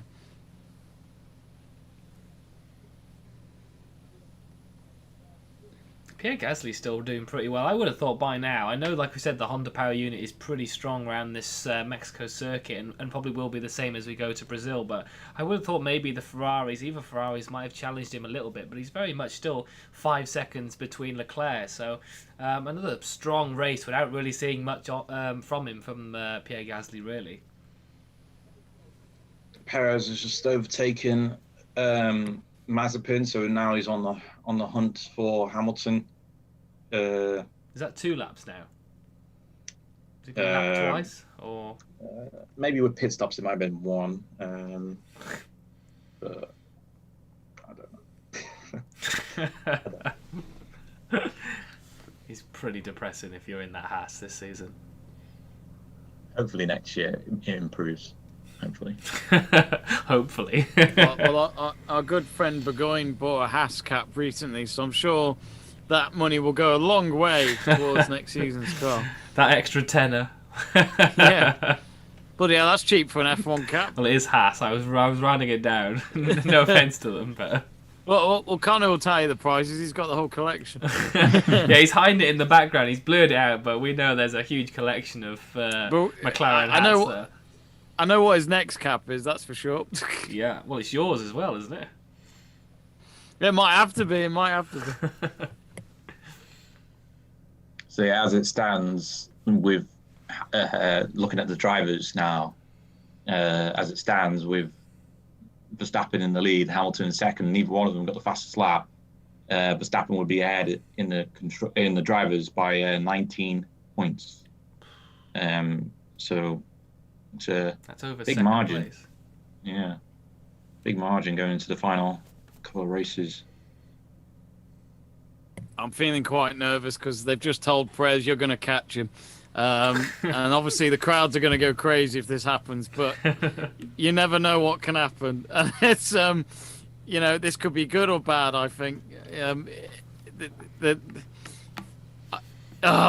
It's just nerve-wracking because you just expect it to go down badly. I mean, Verstappen would just love it if Hamilton just somehow didn't finish the race from this overtake. But yeah, we'll see what happens. I love that. It could still be a bad day for Perez. I love that we've got you on this stream when there's a possibility in his home race that Checo might get a second place and overtake Lewis Hamilton. So the fact that we've got you on this stream. Oh yeah, I think, to be honest, if he gets second today, it sums up why someone like Perez, been racing in F1 now for 10 years, just shows that it can happen for drivers like him.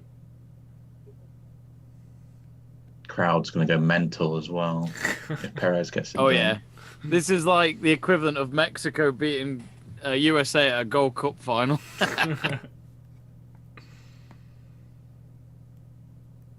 I wonder if they've got like Max Verstappen's car will get lifted up onto the podium like they did with Hamilton. It's so cheesy, but whether they do the same thing again this year. No. They'll just put Perez's up there. They'll forget about Max. Perez will get a lavish podium entrance for second or third place. Yeah. It'll be the most celebrated second or third place in Formula One history. You know, He probably would have got loads of pyro if he'd finished 15th. I can imagine. just his own little podium. Yeah.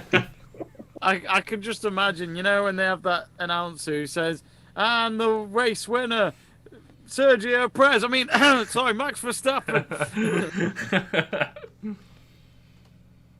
Oh, Perez is the fastest guy on the track right now. Of course he is. Jamie wouldn't say anything different. Hey, I've had to go through hard years with Perez. It's not been easy. So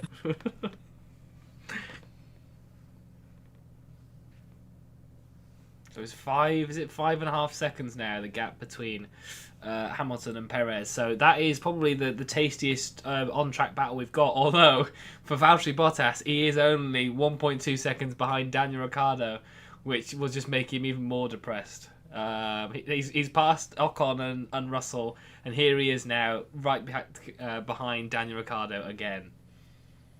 Yeah, Perez has got the gap, closing the gap by 0.4 of a second per lap. So we're thinking if it's 5.5 seconds now, that's about 6 laps to go before a potential overtake. Yeah. So lap 58. So it's going to be interesting for Lewis Hamilton. Yeah, and Lewis has got almost double the life on his tyres as well. So that is, like we said, that is playing I think, a vital effect. Vlad's gone, yes, will they raise the winning car? The organisers have confirmed, so whether that is the case that they are going to do that again, that's going to be very cheesy like it was last time, with the fact the car also gets raised. But hey. Sorry. They've just said to Lewis Hamilton, just spoke to the engineers. He goes, "You still there?" And they went, "Yeah, we're here. There's nothing to tell you, mate. You're going to lose the place at this rate." Oh, Max Verstappen's just got fastest lap. Oh. 118.999. 999. So it's between him and Perez for fastest lap of the day, it looks like. I mean, if you're the engineers, do you really want to tell Hamilton? Yeah, basically, if you really want us to tell you, you are going to lose the pace to Perez at this rate. Well, I mean, this is the thing. How do you approach it? I mean, obviously, look, Hamilton's a racer. He won't give up a place just like that. But do you take third and not risk it? Because you want to at least get podium if you're not going to win the race. At the end of the day, you got to think long term, haven't you? You've still got 4 more races. Yeah.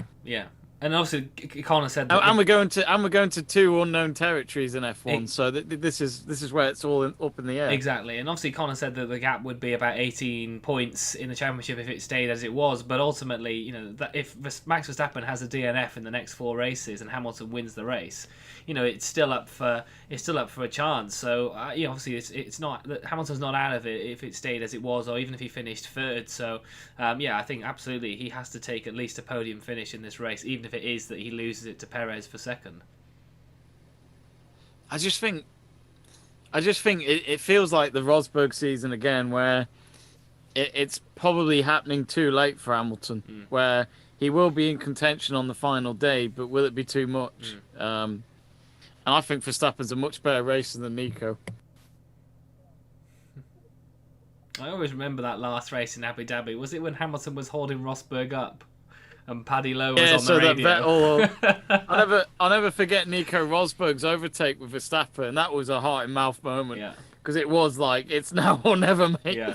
And I'll never forget Nico Rosberg saying in that press conference, he said, I don't want to go through that again. 5 days later, he retired. I was going to say, that was probably the reason why he'd had enough. In all fairness, going at the top, you can't beat that. But I wish we still had another season of Rosberg and Hamilton.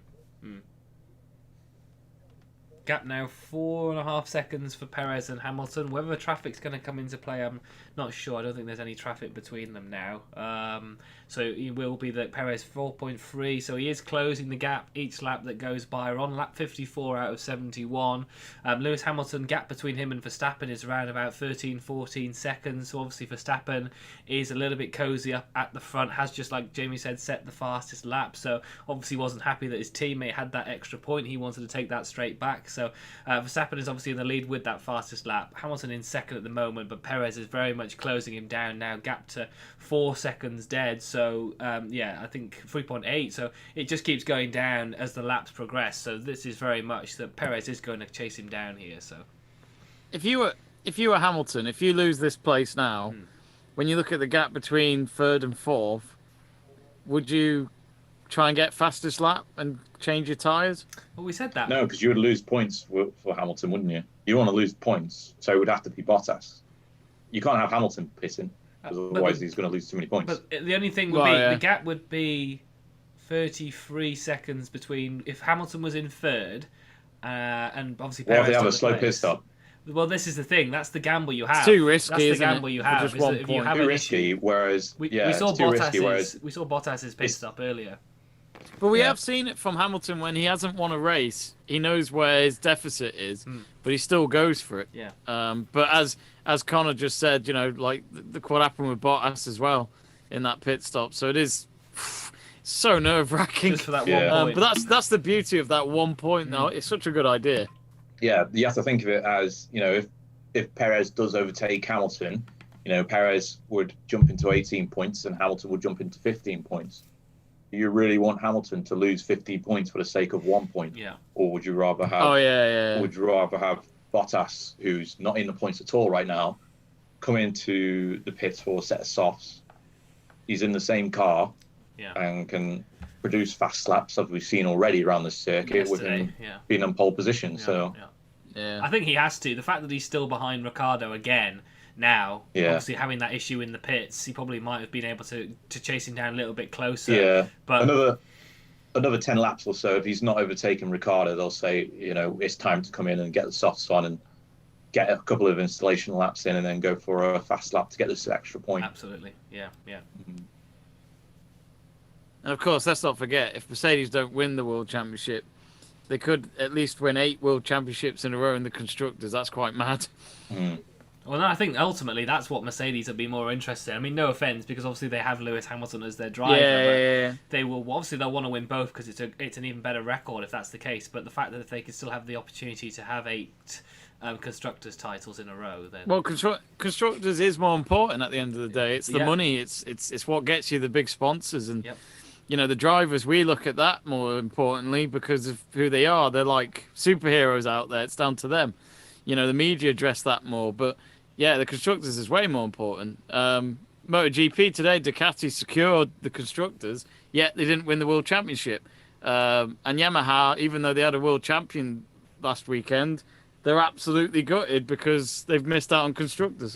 Yeah, and they obviously don't get any money really for the fact that their driver wins the Drivers' Championship. No. So, great battle. Exactly. And funny enough, Ducati in the last few races have been superb up front. So Yamaha have got a couple of things to think about next season. I'd say great battle in between George Russell and Lance Stroll is there as well, going into the first chicane from the main straight there. Fair racing between the pair of them, and obviously Stroll managed to overtake George Russell, so that was just a battle for 15th place, but good racing between the pair of them. Gap for Hamilton and Perez is now 2.5 seconds, so it says battle forecast striking distance in 2 laps, so hopefully they'll stick with this a little bit longer now, so we'll be able to see him chasing down, but only 2 laps, Jamie. Well, I've just read that Leclerc's team radio engineer asks him, we should try to swap positions with Sainz. No response. Oh. I don't think Leclerc likes the sound of that. Are they both on the same compound tyre? Yeah. Good question. I have no idea. Yes, they are. But I think Sainz pitted later, didn't he? So maybe he has the fresher set. But I mean, if you're Leclerc and you've been in that position the whole race, it's not really going to make much difference because he's still got 10 seconds to chase down Gasly. So on my coverage now, Sainz has just been let past by Leclerc, so the switch has been done.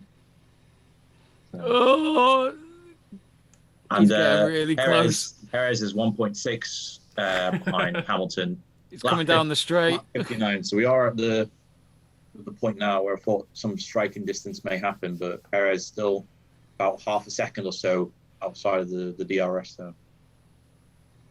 Would any of you be surprised if Red Bull had some sort of thing with Perez to kind of go, if you nudge towards him, if you nudge, you catch my drift.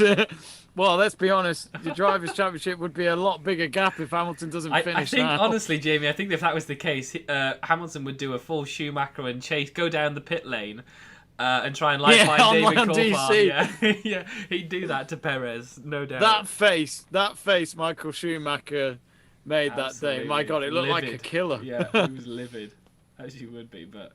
Yeah, I think that might be what Hamilton would do if Perez did a little nudge on him going into the manoeuvre. But I think for Perez, obviously he wants to make sure he finishes this race. A great overtake manoeuvre to seal a 1-2 and obviously a second place. Sorry, Perez's engineer there just was like, "Yep, everything's good. Let's go." And then Perez goes, "Yep, engine is good." I'd be bloody nervous right now if I was Perez. You're up against a world champion here. Yeah, the fans are on their feet. They're going nuts. And there's even an announcer. You can hear the announcer in the stadium.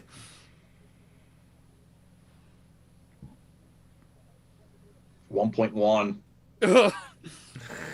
just outside. Next lap, 10 laps. It's going to be with 10 laps to go. Perez could overtake Hamilton for second place. They're in front of the stadium, but I'm seeing now. So that imagine if he. Problem is, you can't make an overtake manoeuvre really there at the stadium. That would be good if they could make a manoeuvre with all them fans there, but.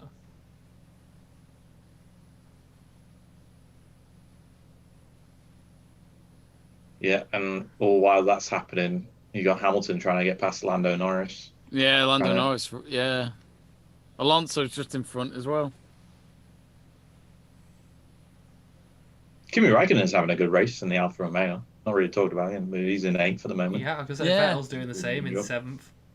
I was going to say, Raikkonen's had some problems with Mexico in the past in some of his races. I remember his first ever race in Mexico for Ferrari. And he completely just clashed out. Here we go Bottas. In the stadium section, under a second. That's where the DRS activation point is. Uh-oh. So when he comes around the straight, he's going to have DRS on Lewis Hamilton approaching the first corner. Here he goes. DRS, wing is open, and he's flying down that straight. But is he going to catch him before the first corner? No, he's not. He's going to have to wait. I'm not too sure get him at the second one either. But, of course, as we mentioned earlier, the DRS point in the stadiums for the first and second DRS zones on the track. But this is a much shorter one as they approach the 5th corner. And, same story. Still behind them, but that gap is closing up. It's Perez time, and the fans are loving it. It's Perez. It's Checo time. Yeah. What's it called? There was a mini earthquake in Mexico when Lozano scored against Germany at the World Cup. I wonder if we'll have something similar here. Oh, Mazepin! Oh no, wait, no, it's all right. Pit stop. Ignore me. He's got 10 laps to get it done. Perez, 10 laps to get it done.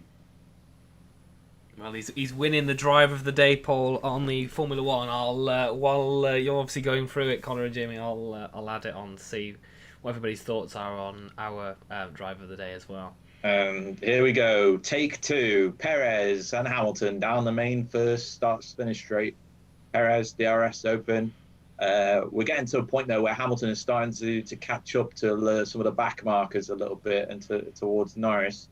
So, Perez takes a little bit of a look, but I think it might have been just to get out the slipstream so he could brake. And yeah, it is so. And still behind Hamilton on lap 62. And then the second DRS zone, but it's the same story. It's too short. Actually, Hamilton has just gone past the back marker. So that's caused him to get off his racing line. It is Norris. Norris has let him pass. Doesn't want to compete with him anymore.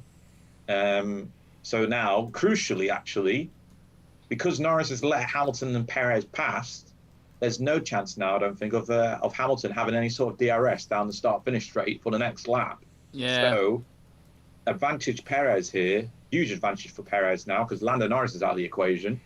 And we have to wait and see. Oh, the gap's opening up a little bit as Lewis pushes towards the stadium section where the activation point is. Lewis is just going to annoy Jamie now and pull away.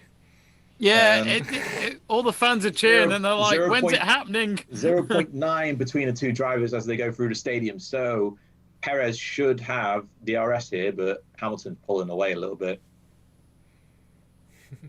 It's hammer time for Lewis Hamilton.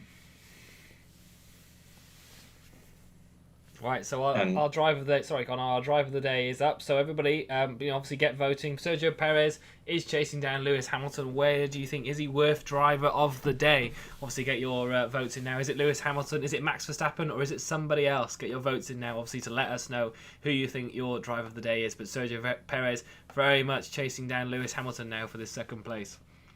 Yeah, Hamilton is opening up the gap a little bit. Is pushing towards the 1 second away from the 0.8 and 0.9 mark it was before, but it's still in that section zone. Of course, crucially, it's just what is the time when they go through the stadium section for the second and for the first and second DRS zones. I was going to say Alonso, Russell, and Raikkonen are nearby as well.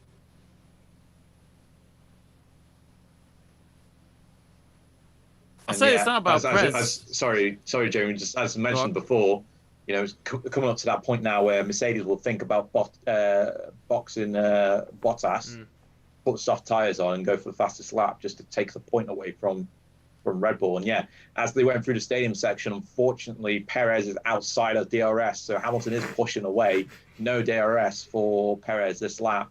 Is it too little too late now for Perez to get the job done? Don't want to count anything out yet, but Hamilton is starting to pull away a little bit. Oh no, have they got hyped too much, Jamie? Well, they kept cheering and it's like, stop it.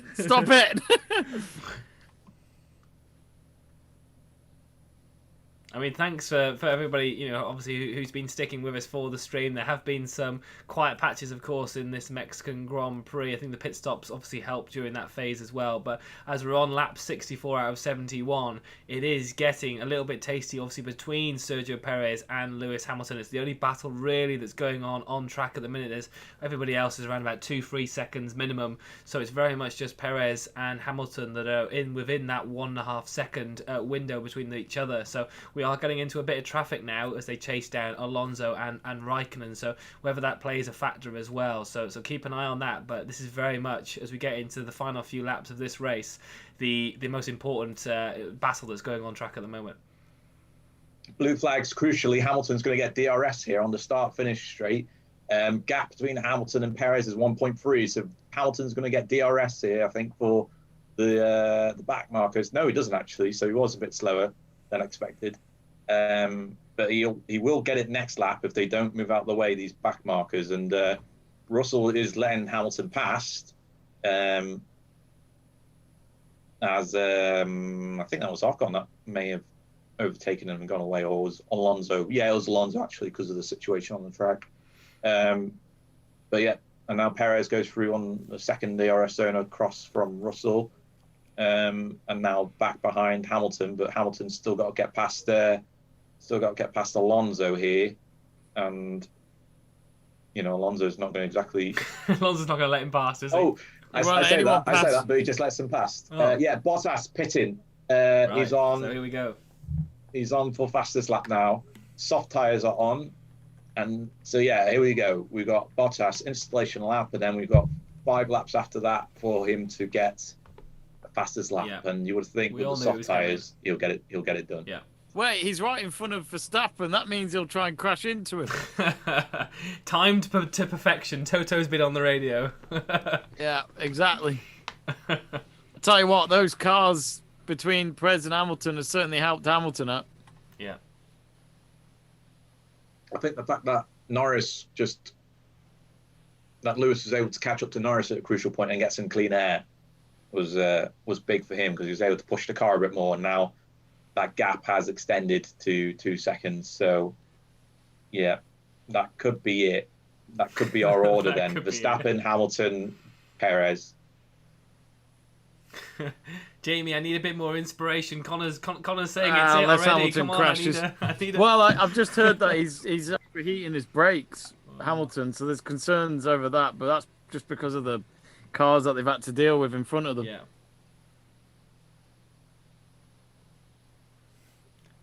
But as I said, I was nervous about it because this is Hamilton still. He can still do it when he needs to. This has been even though he's finishing in second, this has been a bad race for Hamilton, because Verstappen was just once again. If there's one thing that we can take away from this season, it's that Max Verstappen's starts have been top notch for almost every single race, and today has just been another example of just a brilliant performance by him from the start. I mean, I can't really think of a bad start for Verstappen. That wasn't really his fault at any point in any of the races. I think the fact that they did have a bad weekend, I think Mercedes will still be happy with second. Because imagine if Perez did get second, then that's even more points away from Verstappen. Yeah. Like, I can't see it now. He's 2.1 seconds behind. The back markers have really cost him there. I mean, a point to maybe look at. I mean, they were talking about, obviously, like you said, on social media a little bit earlier on, in the fact that they were already having back markers and we were only like 10, 12 laps in. I mean, I think the fact that the top 3 are obviously, Verstappen's still 20 seconds ahead of Hamilton, but also Pierre Gasly, it's 42 seconds between him and the top 3. I mean, this is still an issue, and obviously, hopefully, going into these new regulations, that changes slightly. But I mean, that's still a huge gap between 3rd and 4th, or say the top 3, and then the rest of them behind. Yeah, we just have to hope and keep our fingers crossed that the new regulations coming in next season, leveling up the field a little bit, will level up performances on the track, and we get more of the likes of the midfield teams finding themselves in the podium positions. Yeah. But we have to see it to believe it, unfortunately, I think. And also a quick mention, obviously, to Ferrari in that McLaren battle. Very good day for Ferrari if this stays as it is, because 5th and 6th for them, and McLaren are only going to get 1 point from this race, with Norris in 10th, Daniel Ricciardo outside the points at the minute in 12th. So great day in terms of the Ferrari and McLaren battle for the Italian team there. Some great points from this race weekend going into that. Yeah, McLaren knew that they were going to be on the... Bottas complaining there that... he's being slowed down there by one of the Red Bulls as he's going on his fastest lap. But back to McLaren, they always knew they were going to be on the back foot this weekend, with Norris taking a penalty, and they had hope that Ricciardo would perform well, but it just went pear-shaped from him after the first lap, didn't it? With him losing his front wing, and then this is the best outcome for him now, unfortunately, because Ricciardo's not been able to climb up the field, even with the second pit stop onto mediums. And Ferrari have done a brilliant job with Sainz and Leclerc. It's just unfortunate that they weren't really able to close the gap up to Gasly in 4th. Yeah. But 5th and 6th is a brilliant performance from Ferrari. And the gap's closed a little bit to Perez and Hamilton now, to 1.6 again instead of 2 seconds or over 2 seconds. But again, is that just because traffic's not having an effect on it going forward now? It's just that Hamilton is the next car. Yeah, I think so. Bottas, 169 laps of 71. Bottas still hasn't posted the fastest lap yet. Still hasn't posted it. He's leaving, doesn't matter. Verstappen and Bottas keep having a game with each other. Yeah, I don't know how far Bottas is to Verstappen now, whether he's dropped him a little bit. But again, is that... Oh, Verstappen's lapped him. That's what they were complaining about. Saying that Verstappen was slowing him down because he wasn't lapping him quick enough. But I love this stat. Most overtakes. Bottas has pitted again. He's pitted again for another set of softs. So the first set of softs weren't good enough, and it's the slow pit stop for him for some reason. Great. Oh, I know why it's a slow pit stop. Because they wanted to make sure that he didn't come out in traffic. So they just said, just wait there. Just wait there. No need. Just wait there. Just wait there. He doesn't really care, Connor. He doesn't care. He's all the way at the back. Who cares? Have a coffee. You know, he loves his coffees. Coffee, he's only going to have one lap though, isn't he? Yeah, he's got 1 lap to get it done. 2 laps to get it done. He's lap 70. 2 laps to get it done. He's going to have an installation lap. So yeah, he does have 1 lap. Yeah, he's only got 1 lap to do this. 1 lap to get it done. Ugh. 1 lap to take a point away from Red Bull. And he's in DRS zone, Perez. But again, I'm guessing he's not made a move because neither of you started screaming. So. No. 0.8. So it's going to come down to final lap antics. Will Perez manage to overtake Hamilton into second place? Jamie. Will Bottas go quick enough to get fastest lap? Tune in next Here we week. go. Well, Raikkonen section 0.8 for Perez, so he's going to get DRS. And now approaching the start-finish straight, going around the corner. Jamie, quickly on Raikkonen, what are you going to say? I was just saying, Raikkonen's near them as well, so that might cause Hamilton a problem, maybe, but I'm not sure. Yeah. Here he goes, down towards the first corner. Pushing. Still, no. Hamilton's got the edge. Through the first corner and the second corner. Oh, no. And the third corner, second DRS zone, but as we all know, it's too short. Perez pushing. I think if Hamilton's able to get through this section, it's done and dusted. And yeah, Perez is braking late. Oh, he's looking for it there. Oh, he's tight to him. Can you imagine if he crashed him on the last lap? Oh, Don't. Can you imagine?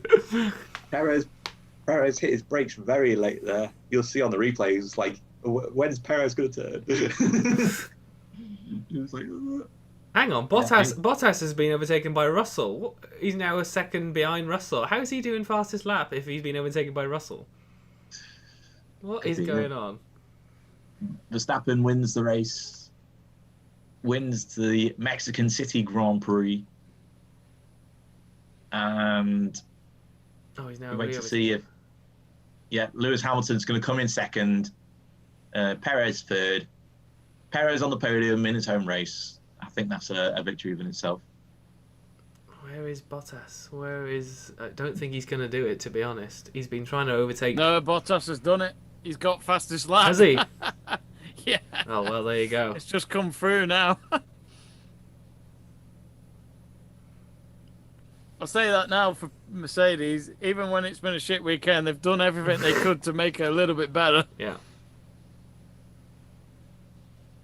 So there you go. Max Verstappen, as you say, does win the Mexican Grand Prix, or the Mexico City Grand Prix, with Lewis Hamilton obviously coming in second, and Sergio Perez just couldn't make that move done. Had a couple of chances, and like I said, did break late, but just didn't get that move done. But I think he'll be very happy with that performance and getting a podium in his home race. And if obviously Bottas getting that fastest lap is vitally important So yeah, and as I can see, it just comes up on my screen as well. So taking that away from Max Verstappen, he'll be a little bit annoyed with that. Obviously, having it for a few laps or so now, but new lap record as well from Bottas for that as well, 1:17.7. So yeah, good for Bottas considering he only had one lap really to do it in the end.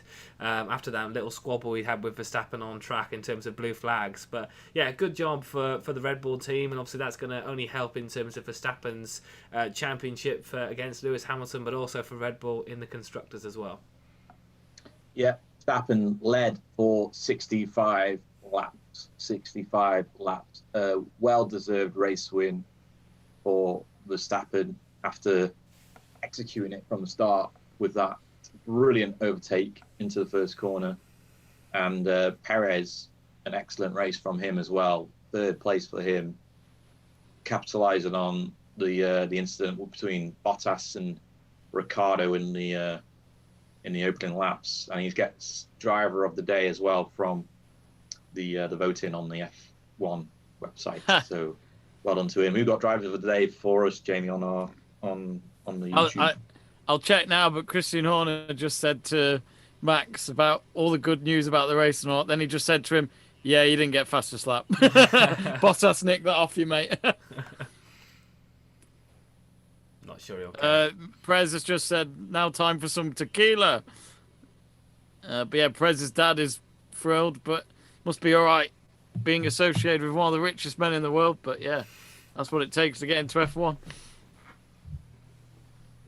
So he got 36% of the vote, did he, for the F1 stream, did Sergio Perez? So, I mean, I'm surprised Verstappen hasn't done the old Vettel stroke the ball kind of celebration, because that car was lethal today. It feels like the Vettel period of 2013 with that car at the moment. It's just whether or not it can do it for the next 4 races, because you can tell with Hamilton just sitting there as he's parked his car, he's not happy.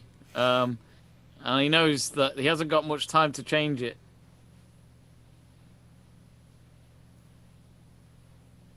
Yeah, not getting out straight away. I'd want to get out straight away just because of the bloody sweat.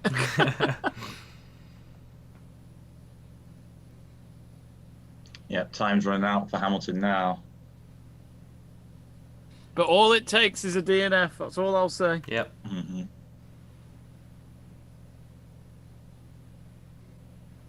Great day for Perez, though, on the podium. Yeah, it would have been. I mean, it would have been the cherry on top if he had got past Hamilton. But yeah, it's good to see that I'm getting on the podium. But that's 3 podiums in a row now for Perez. He's never done that before. I remember thinking after it was announced that Perez would be at Red Bull for another season, I was thinking, have they done this too soon? Have they given him a new contract too soon? Because he wasn't performing, to the standard that we expected. But then after that new contract, he's just done wonders, I think, and he's shown why, to people like me that doubted him, he's shown why he deserves to be in that Red Bull seat next season, rather than someone like, Gasly that has been performing well in the AlphaTauri, and I think he finished 4th today, didn't he? So yeah. I mean, that's fantastic to see Perez hugging his dad in front of the fans. He'll remember that forever.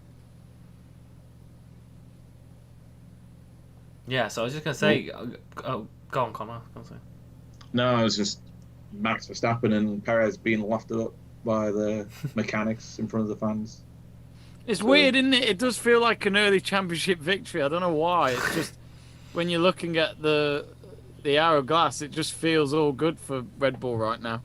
Yeah, I think the only concern will be then 2 tracks that they haven't really raced on. I think that's still the fundamental thing. With 4 races to go, there are 2 racetracks that, the engineers obviously might have a rough idea on, and they'll be able to put it on the simulator, but they really won't know until they get to that first practice on that race weekend what actually their performance is going to be like. So yeah, that is still something obviously that Red Bull may be a little bit concerned about. But Brazil, I think normally Max Verstappen really enjoys racing at Brazil, and then I think Mercedes is normally quite happy at Abu Dhabi. So there's 2 races there where I still feel like one's Red Bull and one might be a more Mercedes, but then 2 in between at Qatar and Saudi Arabia are still very much, let's see what happens there.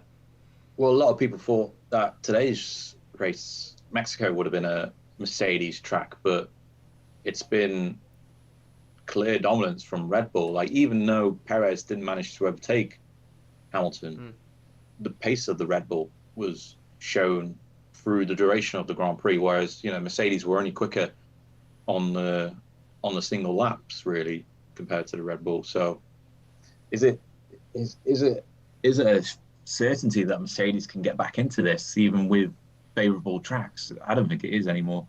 I think Red Bull are just they've found something this season, and they've executed on it, and it's worked wonders for them. Yeah.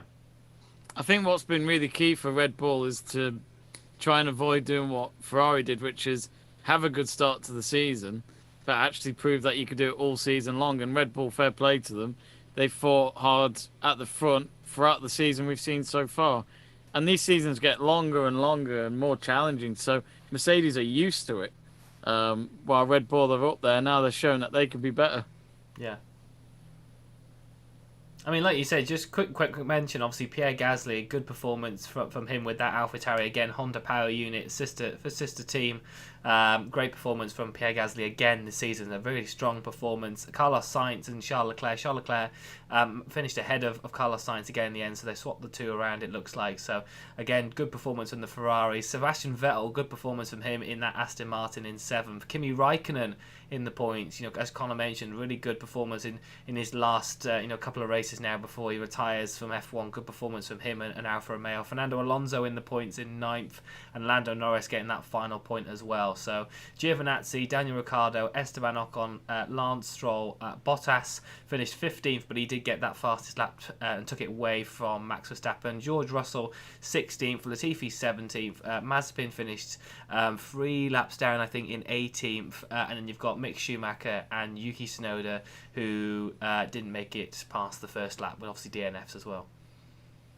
Yeah, Max Verstappen now 312 points on the season, 312.5, I should say, actually. Belgium, of course. Yeah.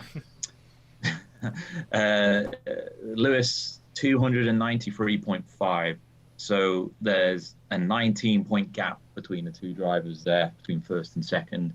Valtteri Bottas, third, no points scored today, 185 for him on the season. Sergio Perez, though, with the 15 points that he gets from finishing third, closes the gap onto Bottas to 20 points in the Drivers' Championship. So there's a realistic opportunity that Perez could finish third in this Drivers' Championship when, I think at the start of the season, with all respect to Perez, you would have thought that maybe Bottas would have been able to seal that third position. There might have been between Hamilton and Verstappen at the top, but it was that poor start to the season for Bottas, wasn't it? Them racing incidents, that issue he had with George Russell, a couple of poor races at the start of the year, I think really did hamper him.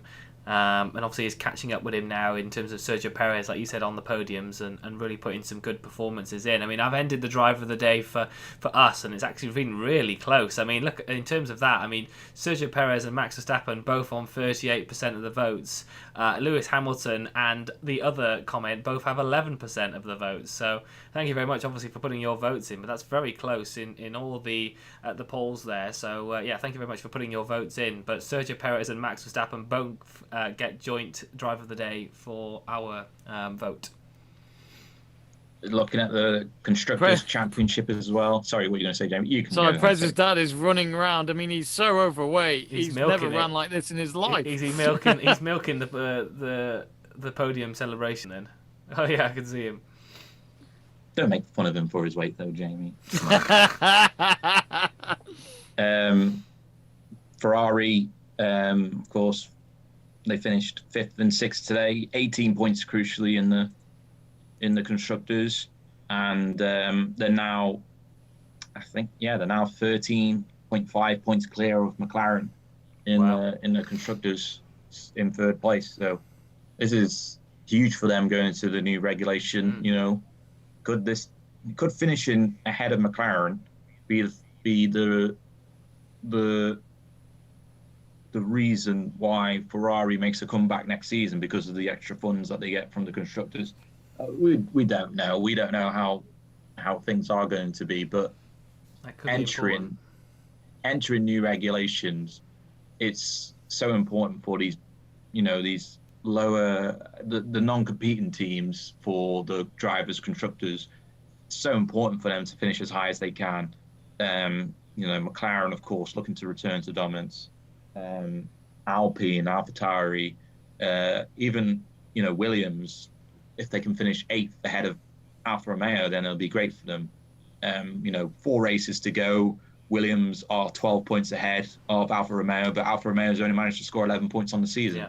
So it's almost a shoo-in that they've got it, but can't count it out at the moment. And given how, Kimi Raikkonen's performed today, and, Giovinazzi wasn't too far off either in 11th. So the door's not closed yet for, movement at the bottom of the constructors as well. I tell you what, that stampede towards the celebration podium, it looked like the Boxing Day sales when all the doors get open. There was like a mass stampede towards the celebration podium then, where I'm guessing there's going to be a DJ set coming. But yeah, they were all running to get the best possible positions there. But they're showing the replays, obviously, and I think the main point, to look at this race was obviously Max Verstappen going from 3rd place to first straight away on that first lap, and obviously Valtteri Bottas being hit by Daniel Ricciardo saw him spin around, so that's effectively saw Bottas's race ended there and then. And Hamilton, was able to maintain that 2nd place, but as Conor and Jamie mentioned, Verstappen was literally in a world of his own this race, and that Red Bull for him looked absolutely lethal. So super strong race for Max Verstappen. He'll obviously be super happy with that, but of course his teammate managing to get a podium, he might be disappointed with the fact that he wasn't able to overtake Lewis Hamilton in the end to get that 2nd place, but I'm pretty sure he'll still be happy to be able to be on the podium and be able to be around that crowd and not going straight into the interview pen, being able to soak up the atmosphere and getting on the podium. I think is huge important for Perez indeed. Absolutely. To be honest, even though I've defended Bottas for a long time, I do feel like him leaving Mercedes has come at the right time. I think for George Russell to come in next year, I think that'll make them even stronger if they do lose the Constructors' Championship. Don't know why, it just feels like Bottas is just not what he used to be as a second teammate, really. He's had 1 or 2 good races this year. He's won at least 1 race this year, but I think when you bring in George Russell, I think it'll be a completely different A-game. Yeah. Would you say that obviously, though, he was obviously hampered by today, not really his fault, but... No, but I think it sums up his season, really. Yeah. That incident he had with Russell at the start of the season was never Russell's fault. Russell's actually at one point faster than him. And luckily for Bottas, the overtake never happened. Yeah. But it should have done. Just waiting. Obviously, we'll wrap up in a few minutes, but I was just waiting to see this sort of like podium celebrations and seeing whether the car is going to get lifted out or not. Yeah, the stage is big enough for it, and yes, that is the case. Is it? Yeah. Oh God. Verstappen is sitting on his car as he gets lifted up. Yeah. You got it. In all fairness to the Mexico Grand Prix organisers, they've made this such a modern day event, though. If you think about it, we don't have anything like this in the other races. Imagine them trying to do that at Monza, on the height of that podium. Oh, that podium in Monza is so special. But obviously, no fans could do it this year. Mm-hmm. That must have been a faff to get the car around there, to be honest. Martin Bundles just said you need a bit of insurance on that lift. Yeah. Thing is, though, that's F1 in general, isn't it? Insurance for any of it must be a bloody pain in the arse. Look at life in general. We have all these insurances, and it's a load of rubbish. Yeah, have an insurance on your phone, which smashes straight away. That must have been a pretty decent insurance for making sure that, like you said, that lift went up correctly. Because if it had dropped, not just with Max Verstappen on, but with the sense that obviously that Red Bull, millions and millions of pounds go into that car. So very much. Well, yeah. the reason why that spring never went behind bars that hit Felipe Massa was because it was covered by insurance. I mean, did everyone see what Christian Horner said yesterday when he's like, we got Tsunoda?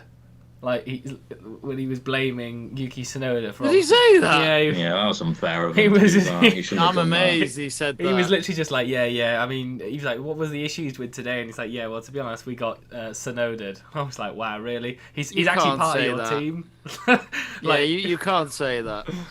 Like, I understand if you said it in the background, but you shouldn't say it in the public eye. Christian Horner just says what he wants. Yeah, I don't like that, because at the end of the day, you're gonna for Tsunoda, he's gonna feel even worse. You know, the whole point is that you're a team at the end of the day. If it doesn't go to plan, you don't blame people. You just go through the problems and sort it out for next time. You don't put the guy out on a pin board, if you know what I mean. Yeah. I've also noticed that by staring at the BBC results on the stream, that it looks like Mick Schumacher is now Japanese and Yuki Tsunoda is German. So obviously that's not our doing. It is the BBC's results board, but it does look like. But we will blame them for. Yeah. We're not a team. There's no team effort there. Yeah, that's not an error on our part. I just want to make clear. But I mean, in terms of this, obviously we're seeing the trophy celebrations now. Obviously, just to maybe obviously wrap it up. I mean, in terms of it now, Connor. I mean, Greg put on the chat earlier that obviously he thought that whoever won this race was probably the one that's going to win the Drivers' Championship now. Is that your case now? Max Verstappen wins this race. Are you certain that you feel like there's more chance that he's going to then win the championship now, where we are? Or Yeah, especially with it being, over 19 points in total, because so long as Verstappen just keeps finishing ahead of Hamilton now, then that's it. It's done. Yeah. And today, with such a dominating drive as well from Verstappen from the first corner, where he just swooped in and took both Mercedes in one go, he's gone on leaps and strides this season, Verstappen, and he's got the car to go along with it now. And with the new regulations coming in next season, there might not be another time for him to win the title. So it's a great victory for him, and it's almost put him in the history books as well as the world champion. So yeah, we're not too far away from that. Yeah. And Jamie, obviously your thoughts on it as well. I mean, Max Verstappen winning, is that what you think now going into it, that obviously it's Verstappen's now to lose with that gap? Well, can I just mention, in terms of Mexico's biggest sport in history, back in 1999 at the Estadio Azteca, you had 110,000 celebrating Mexico beat Brazil 4-3, which at the time Brazil were one of the biggest teams in the world, and they beat them in the Confederations Cup final in front of 110,000. Blanco scoring a hat-trick. It had everything that night. You go to 2011, same stadium, and this is an under-17s World Cup final. Under-17s. And yet the stadium still had 110,000 turn up to witness them win the Under-17s World Cup 10 years ago. But now here we are with, in the same city again, and you've got all these people, over 300,000 that have turned up all weekend to see Perez. It just shows how big it means for Mexico, even if they don't win the race. Yeah. So fantastic for Perez and for Red Bull and for Mexico. Absolutely fantastic. In terms of the race and of where we are, I think if Hamilton had won the race today, I think it would have just reminded us why there's a 2-horse race. Yeah. And I don't think it changes that much today. I think the only thing we're seeing is that Red Bull are just being more consistent, and I think Mercedes need to get themselves going now, otherwise they're in trouble. Yeah. But look, we've got Qatar, we've got Saudi as well. So we don't know what's going to happen with those circuits yet, but next one's Brazil, so we'll see. But I'll say this now, I think it all comes down to the penultimate race. I think come Abu Dhabi, I don't think there'll be much drama in that, and whoever leads it by a good margin, I think that'll be enough for them to win the World Championship. Yeah, and of course it's are we on a triple header? I think now. I think it's a triple header, isn't it? Yeah, it's US, Mexico, and then Qatar, and then there's Brazil. Yeah. No, I'm even wrong on saying that. Mexico, Brazil, Qatar, yeah. break. Yeah. Saudi Arabia. So obviously this is, very much, obviously Lewis Hamilton won't be happy with the result today, but he only does have less than a week now to try and get that first place result in Brazil. But obviously we've seen Max Verstappen be strong in that event. I think he won the last race there in 2019 as well. So, keep an eye out obviously for that. But I think, that's a good place to end it there. Obviously it's very much Max Verstappen in contention and looking to be the person to win the Drivers' Championship from the position that he's in right now.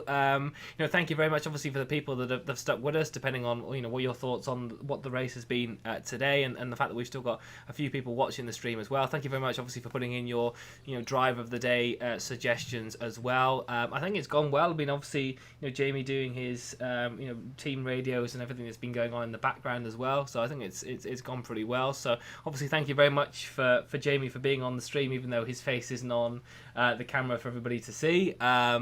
It's too good for the cameras. Oh, I know. We'd have broke it with that beauty, wouldn't we? That's for sure. Yeah, absolutely. Conor, obviously, thank you very much. It's obviously been a while since we've done one as well. So obviously, thank you for being a part of this stream. And obviously, we're looking into the Brazilian Grand Prix as well. So thank you very much for being on there as well.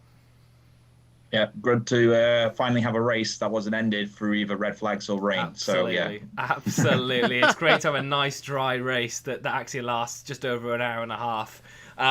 So, like we said, obviously, we've got a few more streams coming up. Jamie, I don't know if you want to give you might know a bit more than me. Have we got any extra streams that have been coming up in this week at all, or...?